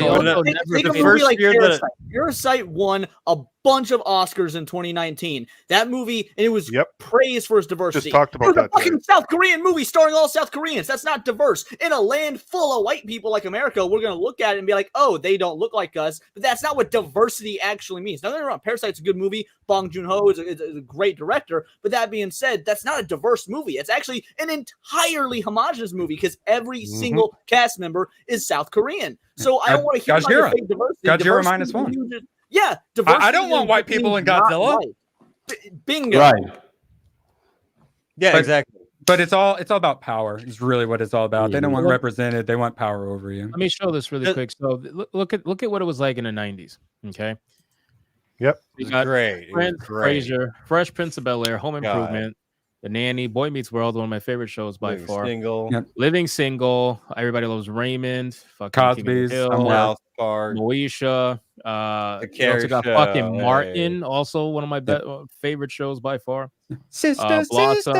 Sister. Unfortunately, I will admit that I watched Sabrina. that. No. You even had dinosaurs. How's that? Dinosaurs were fantastic. We even got dinosaurs here. Look how diverse this shit was. Yeah, geek shows, Freaks and Geeks. Look, you got Hanging with Mr. Cartoon Cooper. Oh, come on, bitches. Hanging with Mr. Cooper. Anybody watch that? Well, you have to understand. We got Keenan and Kel. Look at this. That was a Smart shit. Guy too. Remember Smart Guy? I remember that. Especially in the 1990s, ladies and gentlemen, America, the Western world, was on the top of its game. They were number one. Nothing was going to challenge it. Of course, then 9/11 happened. The course of history was changed. The West's power was challenged, and it was not just challenged on like an attack level. Ultimately, it was challenged on a cultural level, and we have seen this cultural rot since the 1990s onwards, and it's just, for me at least, it's just getting worse and worse and worse. Oh, look at this. That's my perspective. Keenan and Kel. What about that spin-off show from the You're 24. Do you weren't even born in the 90s? Or were you born in 99 and don't remember the 90s? How can you speak to the cultural rot of the 90s? You weren't there. I can tell you because I've read We a were all fucking history there. book. Words. They're All of missing us that, were there except for you. that show that was a spin-off from the Cosby Show. They went to college. I forget the name of that show. It had the older or the second oldest Cosby kid go to college. They had the guy with the glasses. The Parenthood. It was all black. It was an all-black cast. That was a good show. Almost Dwayne half Wayne. of these shows can be considered diverse. And then some of the shows that have white casts, like Boys Meets World, for example, had people of many races who are prominent characters too. So I it's bet you like- damn near all these shows are better than all the woke shit that comes out. Oh, now. totally. Yeah. Totally. So that whole nonsense, I the don't whole know. I A mean, argument- different half world. of A it's different sitcoms, world. There it sitcoms is. But no, stuff, it's but, you the know. argument of like, oh, it wasn't diverse back then. TV and movies weren't diverse back then. It was all white people. Bullshit. Where the fuck were you? Yeah, that's total Like, you're bullshit. obviously full of shit They because weren't if you there. even knew anything about the 80s or even the 90s. The 90s especially, that was it. That was the time It was, where yeah. it was literally fucking almost 50. The 70s and 80s had the Jeffersons, had like there were tons of shows. The Robins. They had No, what was the other ones? they had Chico and the Man. They had The Real there was another- Dolomite. Yeah, they if had you tons of talk stuff. to any people who have that argument of, oh, it wasn't diverse Good back then, Times. they'll Yeah, never fuck be that. able to list half of these shows that are on this list because they never Yeah. watched them. Dude, one And of because my they never kids- watched them, it never existed to them. So then in their mind, they think there's no diversity. That's Yeah, like they were- that girl Alakwa who plays Echo. She said in an interview, she's like, "Oh, Well, she didn't say it. comics." Oh, sorry, Yeah. yeah, she didn't say it. She signed it. I'm sorry, she signed it. She signed comic books. Comic books were not very diverse when she was growing up, so she's trying to change that. Fuck now. off. She didn't read comics Right off. growing up. I'm like, you Fuck clearly right off. didn't That read. pisses me You off. clearly didn't read any of it. Like you're just how bullshit. easy do you I expose was yourself? like 8 years old. I was 8 or 9 years old when Sam Raimi's Spider-Man came out. And you want to know the very next movie I wanted to see and I've been clamoring for since I was 8 years old? Fucking Black Panther. Because I grew up reading goddamn comics and was a massive Black Panther fan. Now, unfortunately, we eventually got one years later and that movie is a dumpster fire. But that being said, 8-year-old Leon, white as fuck, wanted a Black Panther movie. Like we also who did not love Blade? Exactly, man. Well, yeah, What the Blade. fuck? Fantastic. I was a comedy guy, so there's tons of black comedians. I just had to look it up. Absolutely. There were Yeah. the Waynes, the Damon Wayans and all that was my wife and kids ran for 5 seasons, and then there's also the Waynes Bros or whatever. Chappelle Show. Yeah, Richard Pryor, guys. exactly. Richard Pryor was a Pryor. god for our Yeah. generation. Like we admired Richard. You also had Eddie Murphy. Are you Who kidding didn't me? grow up idolizing fucking Michael Jordan in the 90s? Literally Yeah. the goddamn Yeah. hero of the Space 90s. I would wake up at Black 3 in the middle of the Tiger night Woods. in Tiger Europe. Woods, you got your black and your Asian representation. Who everyone loved. People started taking golf seriously because of Tiger Woods. Like people stopped making fun of it because a black Asian dude was ripping it at golf. I have a theory. I've had this for a while. I want to magnetic see what you guys think. I think that America and American entertainment really started to go downhill when Bernie Mac died. After he passed away. That's not, yeah. You're not wrong. Like a correlation and causation, but you're not wrong. We needed that like American Dad, that like the actual bad, like sit down like America and just stop like fucking around and like would actually like kick your ass back in place. Adam Sage says Jackie Chan. Once again, we want to go that black Asian route. Rush Hour was like destroying the box office. Oh, There was a yeah, black dude. Asian combo. Like I say a lot of those sitcoms I'm gonna look up 90s were. movies. Go I'm ahead. sorry. Go ahead. Oh, I was gonna No, say no, no. it's very pro family as well. Yes. Now you got a show that's black people. It's all just like gang culture crap. Yep. Right. I mean, He's look at got Family those- Matters. Family Matters was one of the best fucking sitcoms in my Now you got to opinion. show black culture. They're wearing these masks know that what's are crazy? digital, the LED masks, and they're breaking into rich Oh. people's homes and stealing stuff. Family Matters. If you ever watched it, that show covered so many black issues. It was ridiculous, and they covered racism a lot. They covered racism by cop too, and they did it real. I'll never forget, and they did it so well. I'm gonna try to find the clip, but they did it so fucking It's well. the same for Fresh Prince of Bel Air. They did Yeah, I like was thinking real, Fresh like Prince of Bel-Air actual episode topics. covered Yeah, the whole missing dad thing, like they Yeah. covered that, and Like when Will gets shot.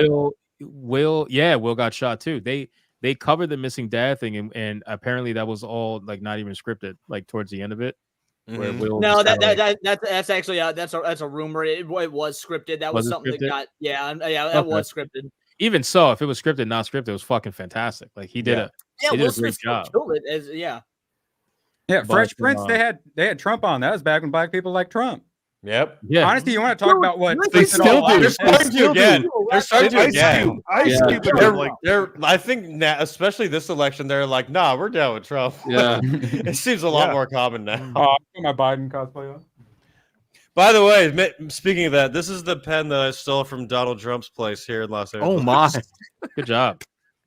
Well, you know what else happened in the I might not want to 1990s? admit this on live TV. I don't know. Just I would love it if the FBI raid your house for that pen. I worked there. It's not like a private. It's like a fucking like hotel, like golf course. It's not like I went into his bedroom. You It's probably like an actual did. like business. You probably did. Wow. I found the clip. I want to just show it real quick. If anybody watched Family Matters, you'll know like this shit's so fucking like amazing. Before we play this clip, did anyone just realize Oh, how yeah. easily we all rattled off super diverse shit without Oh, I looking know. any of it up? Yeah. Like, yeah, we looked some up, but we just rattled off a million easily diverse shit without looking anything up. That's got to fucking count for something. There was does. no diversity back then. It's such an oppressive time. Right, it was Oh, all white people. That's such a fucking joke. Look at this toxic white man playing a cop. How dare he? Let me in play it. Hold on. blackface. How long is this? It's not long. It's like a minute and a half. They happened to pull over a 77 Dodge Monaco. The driver was a black teenager. Yeah. Ran a stop sign. It was failure to signal. Whatever. Who are you, the activist on the force? No, I'm a father on the force, and that kid was my son. I can see you being upset and all, but hey, it was your kid that messed up, so don't try and take it out on me, all right? No, it's not all right. You can tell this is all because it's a And black do you know why father. it's not all right, Evans? Because I think that you rousted my son. No way. He fit the description of a carjacker we've been looking for. That will not cut things. Because I am familiar with all of the outstanding carjacking bulletins, and not one suspect even remotely resembles my son. Come on, give me a break. It's dark. It's a black guy. Oh, case closed. Lock him up. Yep. You know, bottom line, your kid was in the wrong part of town. The wrong part of town? Yeah. Oh, so what are you saying? That black kids aren't allowed in white neighborhoods? They wouldn't be there unless they were looking for trouble. And you better talk to your kid. He gave me a lot of lip. Is that why you made him get out of his car? Damn, right. I didn't know your dad was an actor. Is that why you forced him to lie down?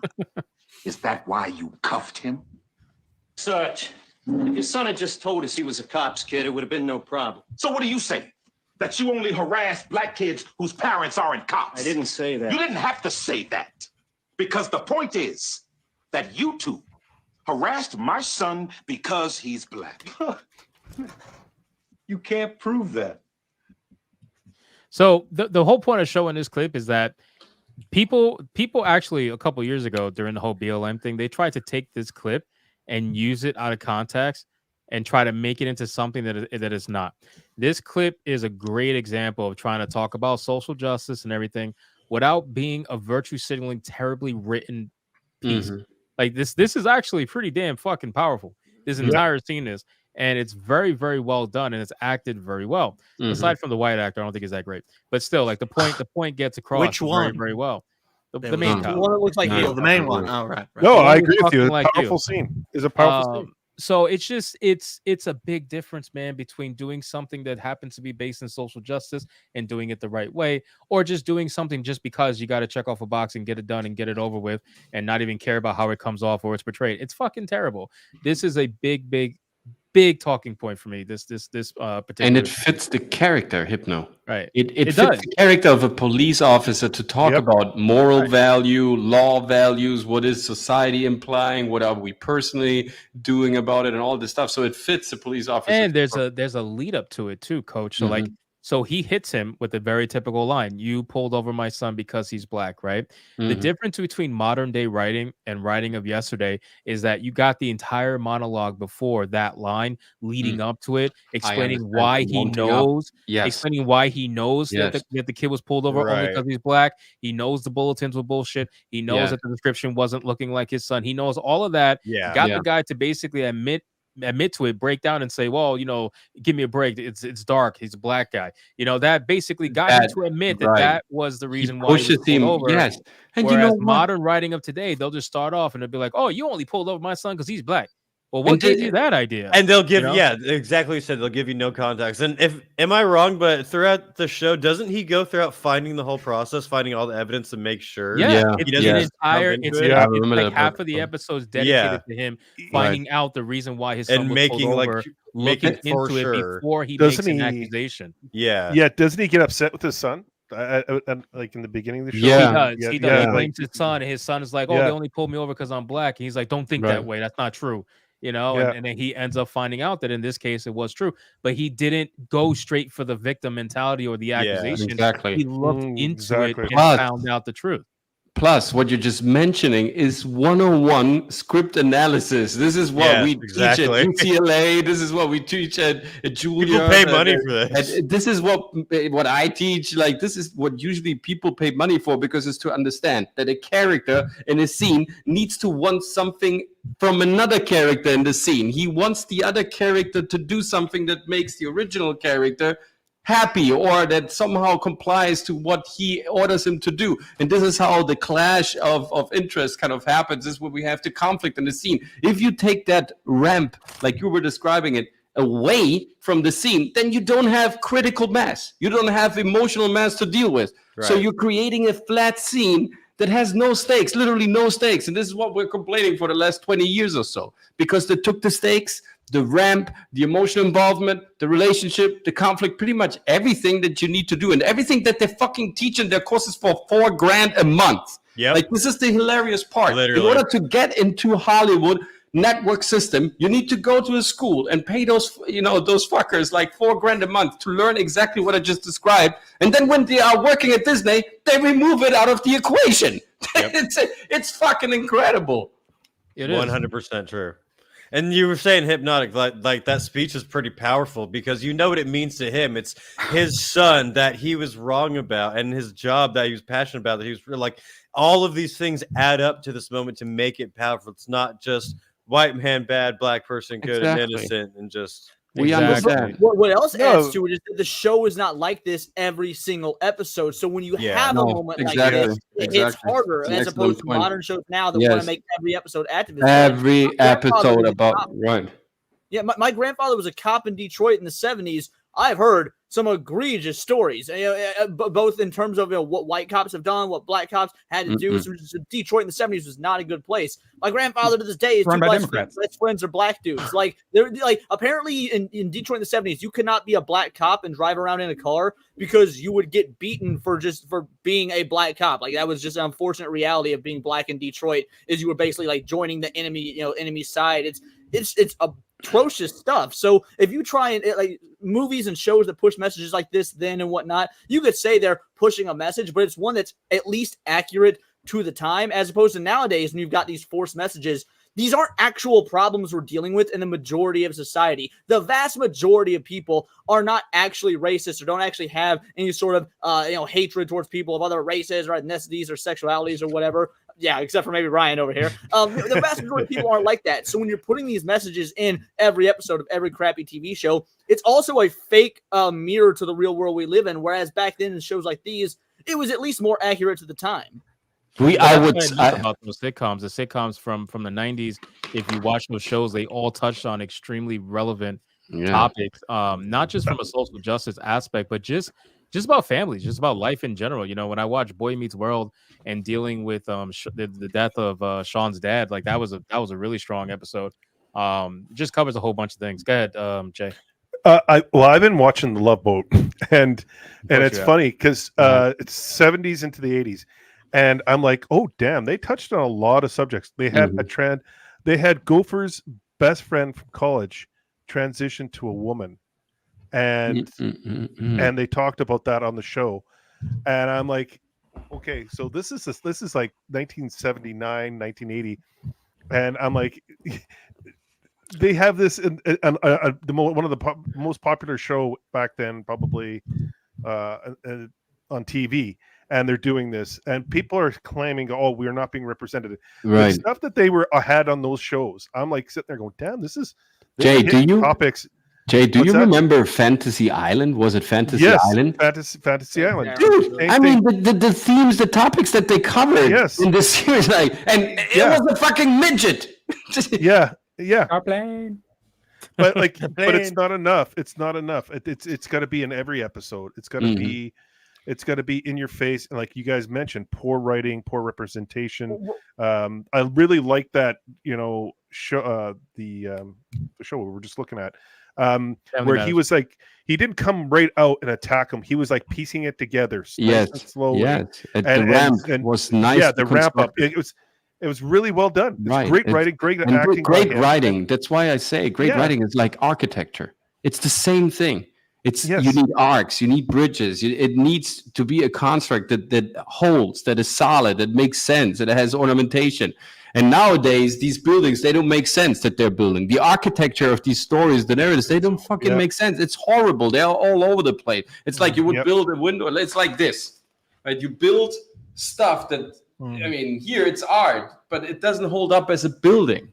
It's not. It's not conclusive. It's not. You'd be surprised, Coach, with modern architecture. But you know what I would crazy buildings these days. Because now they spend a lot of extra money and a lot of energy to bend and to make forms that are available to kind of withhold these structures. But this is not how you would usually logically construct, because you need to kind of observe what the basics of physics are, and they are completely forgetting their jobs. This is what concerns me, because if you set a quality standard that is so low. We talked about this last time. Remember the press portfolio, the picture of Echo before the show was released, how sloppy was shot. It was badly graded on this cycle without any motivation. And like, it was just there. She was tired in her face. It was exactly. Stop talking about Echo. I'm sorry. I would make a quick point is, they used to do this stuff with subtlety. It was art. It was actual good writing. Now they're like, hey, 6-year-old white boy, you're evil for being born with your skin color. Also, you're really a girl. That is our problem with all this stuff now.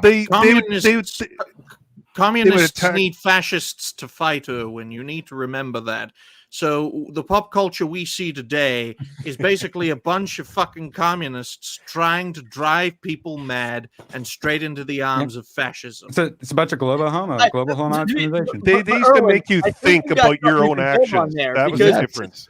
That was also the great thing about Star Trek at the beginning. Like Star Trek had this ability of telling the story that you would think about your moral values as well. Yeah, exactly. It was the prime directive, and now they're gonna totally dissolve this because it's, of course, difficult to write. Of course, it is a major obstacle if you always have to observe this. Like, how can we always integrate it without being like completely full on? We have to diversify the program. We have to talk about other stuff as well. And so this is where you get a strategic. That's why what I meant with the Marvel, like, it is so evident that they don't have the slightest clue what the narrative fabric actually is, where they want to take this whole thing. And therefore, all these side universes that they're opening up, all these side characters that they're showing to us, they are not connected. There is no connection. There is no storytelling stream. There is no, like, if it would be a tree, then they are branches that are just hanging loose in the air. They're not connected to the trunk, to the major tree. The tree's on fire right now. The tree is on fire. Yeah. Now it's on fire. Now it's it's resentment now. Like now you're just angry. You're getting angered. Yeah. Yes. Power. And now the problem is that we're so... There was a time when resentment worked, because if you watch a lot of films from the 70s, there was resentment there as well. There was some leftover anger from Vietnam and shit like that. And we got some classic movies out of it. So, Taxi Driver, things like that are just, that to this day, hold up as some of the greatest films ever made. I don't know that. But Rambo. I don't know. What do you mean by? But what do you mean by that in the 70s, though? Resentment in the 70s. I mean, because there was a lot of artists that were very upset with how the Western world, specifically America, handled certain political movements. They handled the fighting against the Civil Rights Act, that hated the warmongering, things like that. So because they were against the methods that the American government were pushing, it produced this great art and storytelling. Well, yeah, because they were sending kids off to war for a war that they had no reason to be there for. Right. These kids were dying. You had hundreds and hundreds and thousands of kids dying. I totally could see why they'd be angry. Like, that's one thing, because you're actually having kids die. That's a reason to fight for, right? Nowadays, what are you fighting for? You're fighting for my voice. I want my voice. I'm agreeing with you. What I'm saying is that resentment can actually breed good art when that resentment is in a justifiable. The resentment they're writing with nowadays, there's no way to justify it, and that's why the art is shit, as opposed to 70s where the resentment actually had power. And also in the 60s, you had that Summer of Love. You had the hippie movement and everything like that, which caused a lot of like backward moments. Like, everything started to fall apart, and it took a lot of conservative thinking to get the America back up again. That's what's happening right now. You're seeing the same cycle happen again. These people. Charles Manson ended the 60s. I'm sorry. No, it's a psyop, like it was in the 60s. Yeah. It is now. It's a field experiment in gigantic proportions. This is what it is. In the 60s, it was just mainly focused on America. Now it's all over the globe at the same time. Yeah. I want to get you guys' opinion on one last topic before we close up. Hold on. So I thought this topic was pretty funny. This was not on the card, but I want to get an opinion. So the strikes were a thing. It was hilarious to see the strikes go down. And one of the big proponents of the strike was that not to use AI, right? AI. Oh God! Oh boy! Here we go. Excellent. So SAG-AFTRA signs a deal with AI tech company Replica Studios to allow the use of digital voice replication in the video game industry. Now, I think this is hilarious because the entire point of the fucking strikes was to not use AI, and they signed a deal for AI. Not only that, they did not consult anyone in the video game industry at all. Nobody. Everyone who's high up in the industry is highly fucking against this. They might get sued for doing this. Fuck the leadership of SAG. I mean, we talked about this, Wyatt. You remember when we did the video about it? Like, we dissected they're complete liars. They're complete liars. This whole contract is about getting AI a job, not getting more recompensation. Oh no, for you're getting more. The reality is that they're making more money by selling their voices. Like that's why they're signing on board. That is why it's all about the mighty dollar. They're all against it at first, but now that what's his name, James Earl Jones has sold his voice.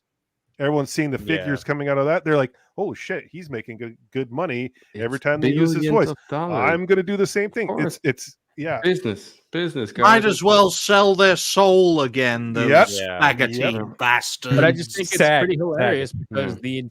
the entire strike was based on that, right? Like from the beginning, The every time entire thing. they did It was a show. conversations about the strike It and was why a they're striking. freaking show. Oh, And we need to people- protect our jobs against AI. It's going to put us out of work, et cetera, et cetera, et cetera. And now, not even a month or two after the strikes are Yeah. over, you suddenly have a deal with AI. I just think it's funny. Hypocrites. Like, I Where feel you like went it's ultimate behind hypocrisy. everyone who it will actually affect. Like Right, yeah. because the people who are on the picket line striking about this stuff, who you said you cared about, who you said you're trying to protect their jobs, now you just told them to go fuck themselves 2 months after you close the deal. Yep. You know, And it's just- that's they so didn't funny take because it seriously anymore. You know, That's- No, SAG but has been completely hijacked. yeah, but they knew it, and this is the funny thing about these so-called activists. They are so blind in their faith, they pretend they don't see things that they actually see. I was in the picket line. I interviewed those people. They were really believing. They're fighting for us. Yeah, they're fighting the good war. Yes, we're getting more compensation. Yeah, and then it's like, guys, aren't you realizing that you're getting played? You're ants.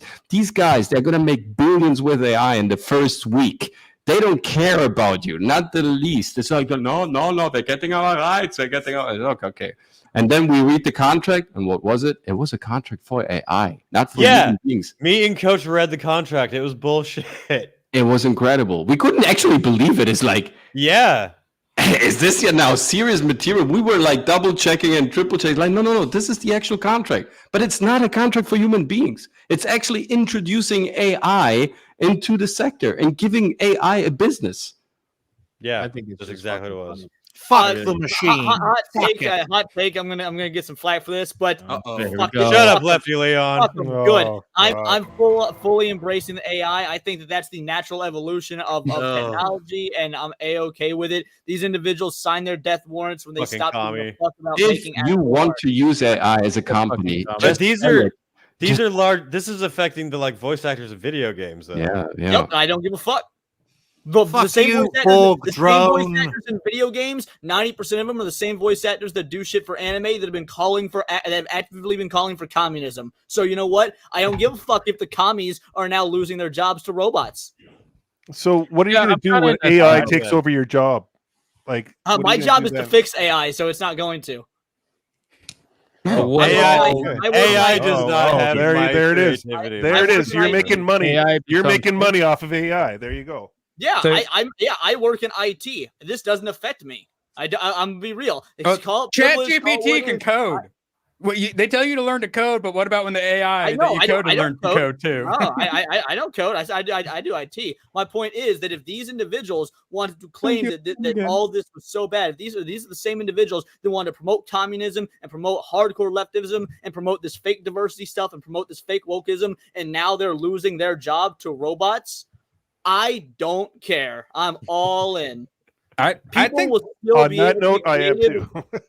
too. People will still be able to be creative. People will still be able to code their own video games, and if there's a market for it, if the average person wants it, they'll buy it. That's why we see Marvel and DC failing, but we see indie comics thriving. It's gonna be the same thing here. We might see some AI video game voice acting be doing well. We might see some people get paid for it. But if you're gonna be a creator and an artist who wants to build your own video game and actually hire people, if you that creativity, there will still be a market for that. It'll shine through. And while people are buying the homemade artistic stuff, the people that were against AI have lost their jobs. It is a fucking win, baby. I agree to the point of yeah, talking me too. about the anime voice actors and whatnot, the ones that are very, very deserving, like Jamie, for example. Mhm. I think that's eventual. AI exists because the product needs to be made faster, number one, and that goes for anything. Anything that AI is being used for, it's being used for because they're trying to make whatever they're making faster. That's the only reason why. And number two, the quality that they can make it at faster is pretty much the same quality, if not maybe even slightly better than the quality they're getting now at a slower rate using real people. And that's kind of intuitive to the fact that the actual industry itself is suffering. The writers are terrible, the voice actors are terrible, everybody does a terrible fucking job. So if they're all doing a terrible job, why are you keeping them employed? We could just use AI to do a terrible job slightly better and faster. You know, Struggling. There's a comment here. I'm just struggling. How did I just call myself a commie when I just preached the free market is great and commies suck? Please explain your leap in logic to where I just Can I make a small statement? No. When it comes to you're not allowed. No. Very the small. machine, Never. the machine, Nope. ladies and Small. gentlemen. Smaller than that. Bye, Roger. I'm just going to say it right now. The machine, in my view, I call it the machine. It's very simple to call it that. I believe that the machine is not dishwasher, Ryan. financially based. I think of all the things I've ever encountered, what I see with AI and robotics, hardware and software, is the closest thing to a reality-based organism that I have ever found. Something that doesn't eat, doesn't sleep, doesn't stop. And its greatest risk, in my view, is that it robs enough people of being financially based that those people will be a useless class in society. And what's going to happen to those fine people? They're not just going to lay down and fucking die. They're going to try and do in the system that fucking ruin their lives. And we're talking about hundreds of millions of people potentially. Right. Remember this when is a devastating technology, in my view. I mean, it is, as a fact of the matter, when AI computers were introduced to chess, was it 25 years ago? Everybody was screaming and said, oh, okay, chess players are going out of business. We're going to see just virtual tournaments in the future where the machines are, getting fed all the data, all the moves, all the possibles, all the variables. And so they're just going to play against each other because no one likes to play that way anymore. If you know that a machine can do that, what a human being is doing and getting charged less, but nobody wants to see those virtual tournaments. They went on for a while, and now we have like computer machines that they can play millions of times better chess than it was 25 years ago, and still we have like regular chess tournaments with human beings, and sometimes we have those computer games as well. Computers usually win, and that's okay, and it's interesting, but in the end we want to see humans. And chess grandmasters trained against those computers to improve their and they craft. get better, and they get better with the training through the computer. And actually Google developed an incredible mechanism where it's not about getting fed those pre-programmed and preconceived moves that were registered and recorded so far in chess history. This computer rather takes the approach of not having any moves at all and just playing, failing, and learning, just like a human being does. So there's going to be an approximation of the machine towards the human being and a getting closer of the human being towards the machine. But this is not something that we have invented. This is something like an inevitable destiny that was inside of us, like we're discovering this now. We're not really inventing it. Right? We already did this with the Industrial Revolution. Sorry, go ahead. No, I was going to say, just keep in mind real quick, people complaining about AI. The entire world has gone as much automated as possible. Like every industry has been hit by automation at some point in time, some more than others, obviously.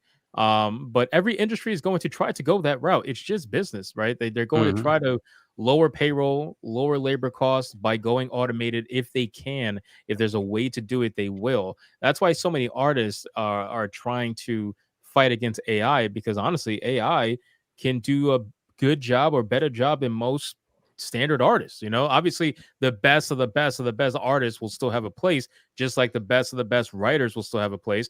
But the problem is that AI and automation removes that, sub 50% of average people and writers or whoever that are true. Who here uses the self-checkout? I do But every time because I don't. I always go to the humans, even though sometimes they annoy me, but I don't care. I go to the humans. But the thing is, I was at my Design Miami. I was there at the booth and kind of talking to everybody, right? And we have AI generated pictures and JPEGs and NFTs running all over the place. But the moment they saw my sketchbook and saw that I was doing everything by hand, I sold out my business cards in an amount of time that is ridiculous. I've never been, getting rid of all my business cards in just short amount of time. Everybody wanted my number. Everybody wanted to know my technique. They wanted to collaborate with me because I was doing it by hand. I was still like old school. I feel like if you stick to your art and you practice that and relentlessly practice that,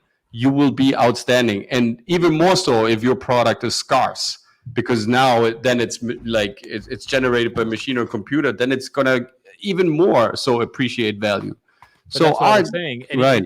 Any outstanding artist is going to be appreciated no matter what. Like it's always going to stand out. It's always going to be sought after. But for the majority, He's not even paying I'm so attention. confused as to what's going on. Can I cut in? Go ahead. One last point, because you guys are dancing around it. So I have a unique perspective because I use AI art in my thumbnail sometimes. So for like the documentary videos, I put some out where I used the AI art. They did fantastic, and then I spent like 6 hours making the thumbnail for the full documentary. It did way worse than the AI art did. And I've put some up before, and people are like, you could just pay an artist to do that. No, I can't. I don't have the money to do that. And that would take like weeks and stuff. I could just type something into Midjourney, and it's really easy. And some people are they freak out immediately when you hear AI, and it's just, NFT and all this stuff. But it's inevitable. It's going to happen. There are right ways to do it, and there are wrong ways to do it. Me making some thumbnails, that's good. Bringing Michael Jackson back as a holographic AI ghost, baby, don't do that. Use the self-checkout lane and do the tap to pay. That's cool. Get a chip in your palm that has your ID and your social credit score connected to it, and you pay with that. Cool. Maybe let's not do that. There's some middle ground here. We don't have to be all anti-AI.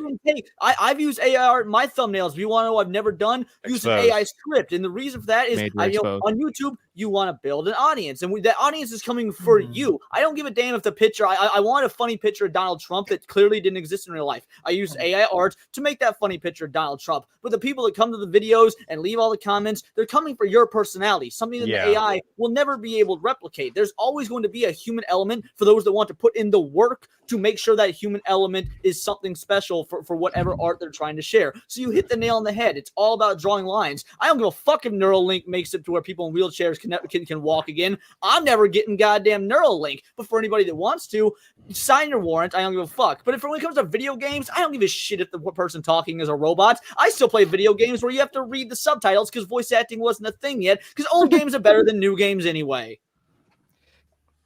That's pretty much on point. I don't really know how else to say other than that. Where is Atreus? Where is he? Atreus ran away. I'll be right back, guys. Yeah, he's going to buy an AI sex doll for his collection. He hates us. Come on, admit it, Hippo. He hates us. He's writing on Twitter. It's like, I think the beef will start on Twitter. It's okay. Yeah, I think it's funny to have Donald Trump and Biden and Obama playing Minecraft together in a YouTube video, but let's maybe not have the AI sex doll. There is a difference, guys. And I brought up the Industrial Revolution. We had like the Luddites and stuff. They tried to destroy like the cotton gin or something because it was going to take their gerbs. It ended up working out pretty well in the end. And if we play our cards right, AI could be useful. If we play them wrong, it's going to enslave us and kill us all. No, it's exactly what you said. We're humans. We're gonna play it wrong. It's just it's gonna happen. Yeah, it just is. 20th century is proof that we always get it fucking wrong. Well, the point is, AI is inevitable. That's the fact of it, and you can either like accept it and like learn how to use it in a good way or a bad way, exactly like you were saying. Because first when AI started, I was really against it. I wanted to not use it in any way. And then when I started seeing in ways it could be used as tools, like for the YouTube channel, I don't use it for scripts or anything, but I use it to help like edit videos and shorten that time down. So obviously that seems like a good tactic to have. I'm the only one not using AI. This is crazy. And it makes real art more valuable. That was the point. AI art. You never use AI on your thumbnails, really? No, I've never done AI. On you've had some thumbnails that I genuinely thought the images were AI just because I couldn't imagine that art really existing in real life without a fucking computer having done it. the one where I put the male body on the head of the Abby actress that got cast. That was me like doing it. AI art makes me feel things. Was it you or was it Yellow Flash that did the cancel pig with the blue hair? Oh, he definitely AI arts. Okay, I think I was thinking of Yellow Flash. Okay. Yeah, a lot of them do. So people like to say, "Oh, AI art, it's all soulless, and you're just stealing stuff." Some of the stuff I see people making on Midjourney, I'm like, "Oh my god!" It's like some of it's like breathtaking and beautiful. It makes me feel things. So a lot of the people who complain about it and immediately are just like, they haven't done it. They haven't done it. They don't know what they're talking about. And if you type this stuff in and then this beautiful thing pops up, you're like, oh my God, I just made that in like 30 seconds. And it makes you feel things. There's lots of good we could use it feel for. feelings. No, and also if you understand what you're saying, 100%. Coach, go ahead. Say what you're gonna say, and then we gotta close up.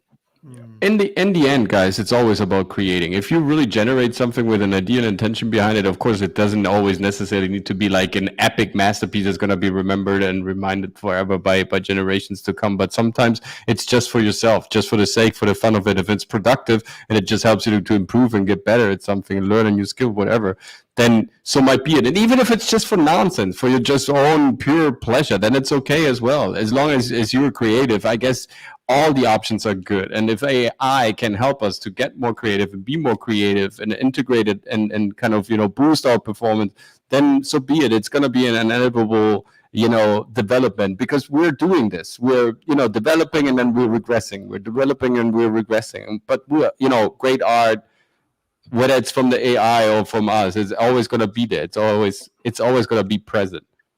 100%, man.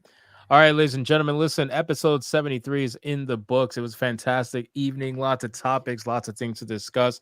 I want to thank NerdWars for hanging out with us tonight and being awesome and beating up Ryan and keeping his bigotry in check. Much appreciated. Let's do our outros, and we're going to do, speaking of risks, Ryan Roger Athe first. Take it away. Well, thank you all very much for watching. I hope you all enjoyed this fine episode of Saturday Night Hypnosis. And if you want to check out more of what I do, you can check me out at Ryan Roger Athe, which is the name of my channel, and the name of my show, which is called Reality Based. I might as well set up a new organization called the Humanity Front, because we're going to fucking need it with all these fucking machines and software fucking bots and hardware fucking battle droids all around the bloody place. All these Everyone Optimus look at the TV retards. behind Ryan and just remember why he's anti-technology. I honestly wouldn't mind a battle droid. I'm just being real with you. Yeah, it's called fucking Optimus Gen 2. But in all seriousness, folks, you can check me out on YouTube, Twitter, X, Twix. I'm also on other platforms, Kick, Instagram, Rumble, that sort of thing, rather. I look like this. You can find me pretty easily. And at tomorrow, we'll have reality-based music. On Monday, we'll have this fine gentleman on reality-based extreme. A good 20 videos for next week, and about 7 shows in 8 days. So from Sunday, which is today my time because it's 4 a.m., until next Sunday, we'll have a good seven shows. Yes. So plenty of things on offer, and hopefully you will all enjoy. And bye for now, folks. Nice stuff. All right, Coach MC, take it away. Hey, beautiful people, dreamers, bastards, pirates, artists, all of you visionary, creative minds, all of you grifters, sims, whoever you got, it doesn't really matter. We're all in this together. Let's all have fun together. Let's all explore, the boundaries of creativity, of what we can do, of what we can imagine. Because every day we don't do anything, it's a day that we wasted. I mean, it's our energy, it's our life. It doesn't come back, right? There's no way of getting it back. So let's use every day at our full potential. Let's not waste any time. Therefore, next Tuesday, my brand new acting program is going to drop, ready to perform. It's going to be an epic day. Plus, we have now a brand new public speaking program, because we have so many requests in the last 5 years to create a program that was just, targeted at public speakers, people who would, need to impact the stage, sellers, pitchers, all these great people that are in a way also very creative. So we have a brand new tailored program for them. We have a brand new tailored and customized acting program for our clients. A Telegram channel is up with all new infos and stuff that I drop on the side, as well as some food for thought, some ideas, stuff like that. And of course, there's a brand new open doodle class coming up on Thursday. And then Tuesday after that, Jay the Gooch is going to be the guest on my show. I'm really privileged to introduce his art to my creative community. I'm very privileged to be part of this creative community. It's just a blast to be here. Let's continue this ride forever. I don't care. As long as we're here, I feel like Earth has a chance. There is hope for us all. See you next Saturday. Absolutely, man. Let me call out these 2 super chats really quick that I missed. Garfield's Bizarre Adventure for 5. Says the best thing about Rings of Power was that the Superfan Cringe Fest videos Amazon released. That was pure gold. Oh, dude, it was amazing. And then the fact that indeed. the girl who was in that video was interviewed, and she literally said, "Oh, Rings of Power? No, I'm not watching it. I'm too busy watching House of the Dragon." House of Dragon. I was like, "Oh shit, that's great." Oh man, they Oh, were so man. fake. It was obviously just plants, man. They planted these kids in this video, and they gave them talking points, and that was it, man. That's all it was. Kyoko Fulgarian for 2 says, "Hey, Arnold was the pinnacle of diversity." Hey, true, 100% true. All right, Nerd Wars, man, take it away. Like I said, I'm pretty new to this streaming and therefore also plugging things. So I got some like side channel called NerdWars or something. I'm not too worried about that. Last video I put out did have some of these hooligans in it though, so it might be worth checking out. But my main channel, Drunk 3PO, I'm trying to get it to 100,000 subscribers this year. So please subscribe to that. The guy who helps me with it, he's got this book, Achromatic Chronicles Blue. Oh my God, it's the best indie comic book I've read. He keeps saying it's for kids and stuff. It's for everybody. But if you got kids who like manga and stuff, oh my God. And he's got the campaign for the next one coming out in like a month. Oh my God, get it. Also, if you want to subscribe to my side channel, NerdWars, feel free. Very nice, very nice. Wyatt's Metal, Ultimate Shill, take it away. Hey, I'm Wyatt. Check out my stuff. Mine was better. That Mine was honestly definitely better. pretty good. Yeah. Pretty good. I can appreciate that.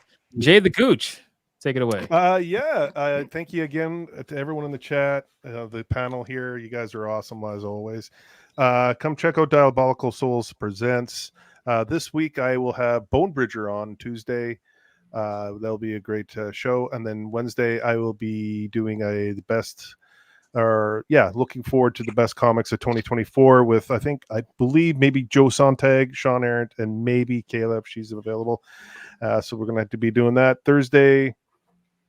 I'm on another stream. I'll be bouncing around everywhere, but I will be doing an Arcane review. I just finished up with the Blue Eye Samurai review episodes. That was a lot of fun, and so we're going to be doing an Arcane series review, getting ready for season 2 of Arcane. So come check it out. I'm pushing for 1,000, so any subscriptions helps, and that's it. Very nice, man. Very nice. And last but not least, the leading lady, Leon, take it away. Well, first of all, everybody, get Mr. Gooch here to 1,000. I mean, but also in doing so, spam his comment section with make pre-recorded videos. Don't just his live stuff is great, but we want to see what you like when you do something with a camera. Man's a spam. No, get this man to 1,000. He's awesome. Everyone here is awesome.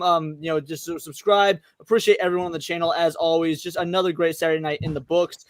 Today I had a really fun video about the awful situation going on with Capcom. So if anyone in the chat is a gamer and you've not heard or want more information or just want to dog on what was once a great company, just a bastion of great gaming, and how far they've fallen in terms of completely locking down games because they're so afraid of mods, I've got a video coming out on that. But also, it's 2024. Some of my videos are going to get more political, still going to cover all the travesties in pop culture, just don't really care about Marvel or Star Wars. However, I want to do more scripted, just analysis videos, so look forward to tomorrow. Hopefully tomorrow, editing on this might be a bitch, so but preferably tomorrow, I will have a top 10 underrated anime video coming out. It's going to be a lot of work, a lot of fun. Hopefully I get to teach you guys something new about some, what did you say, Hypno? I said a lot of bad takes. Nah, just ignore me, good. Possibly a lot of bad takes. We'll see. You know, the Hypno will be first one in the comments to tell me if my taste is trash or not. But if you're an anime fan, look forward to that. And then I do my show every Monday at 3 o'clock Central Time. Nerd Wars. It was awesome meeting you. I watched like a couple of your videos last night.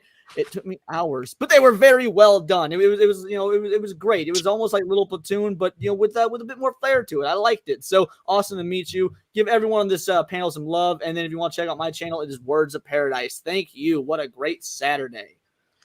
Absolutely, man. Well, listen, thank you guys so much for all your support. Please go subscribe to everybody on this panel. All of their links are in the description box below. And for the love of God, go subscribe to my manga channel. I'm trying over there. I really am. Yeah. It's hard. I don't have a lot of time. I'm sorry.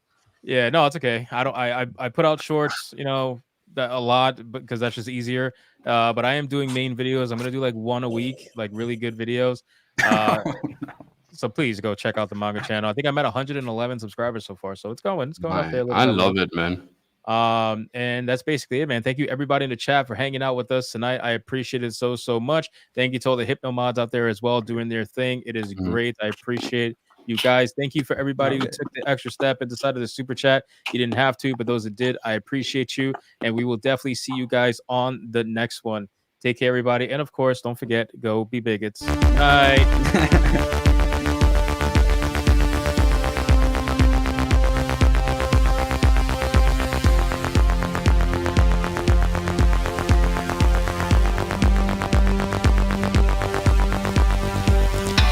I am not gay. I have relationships with women, sex with men. And I got news for you. That means you're gay.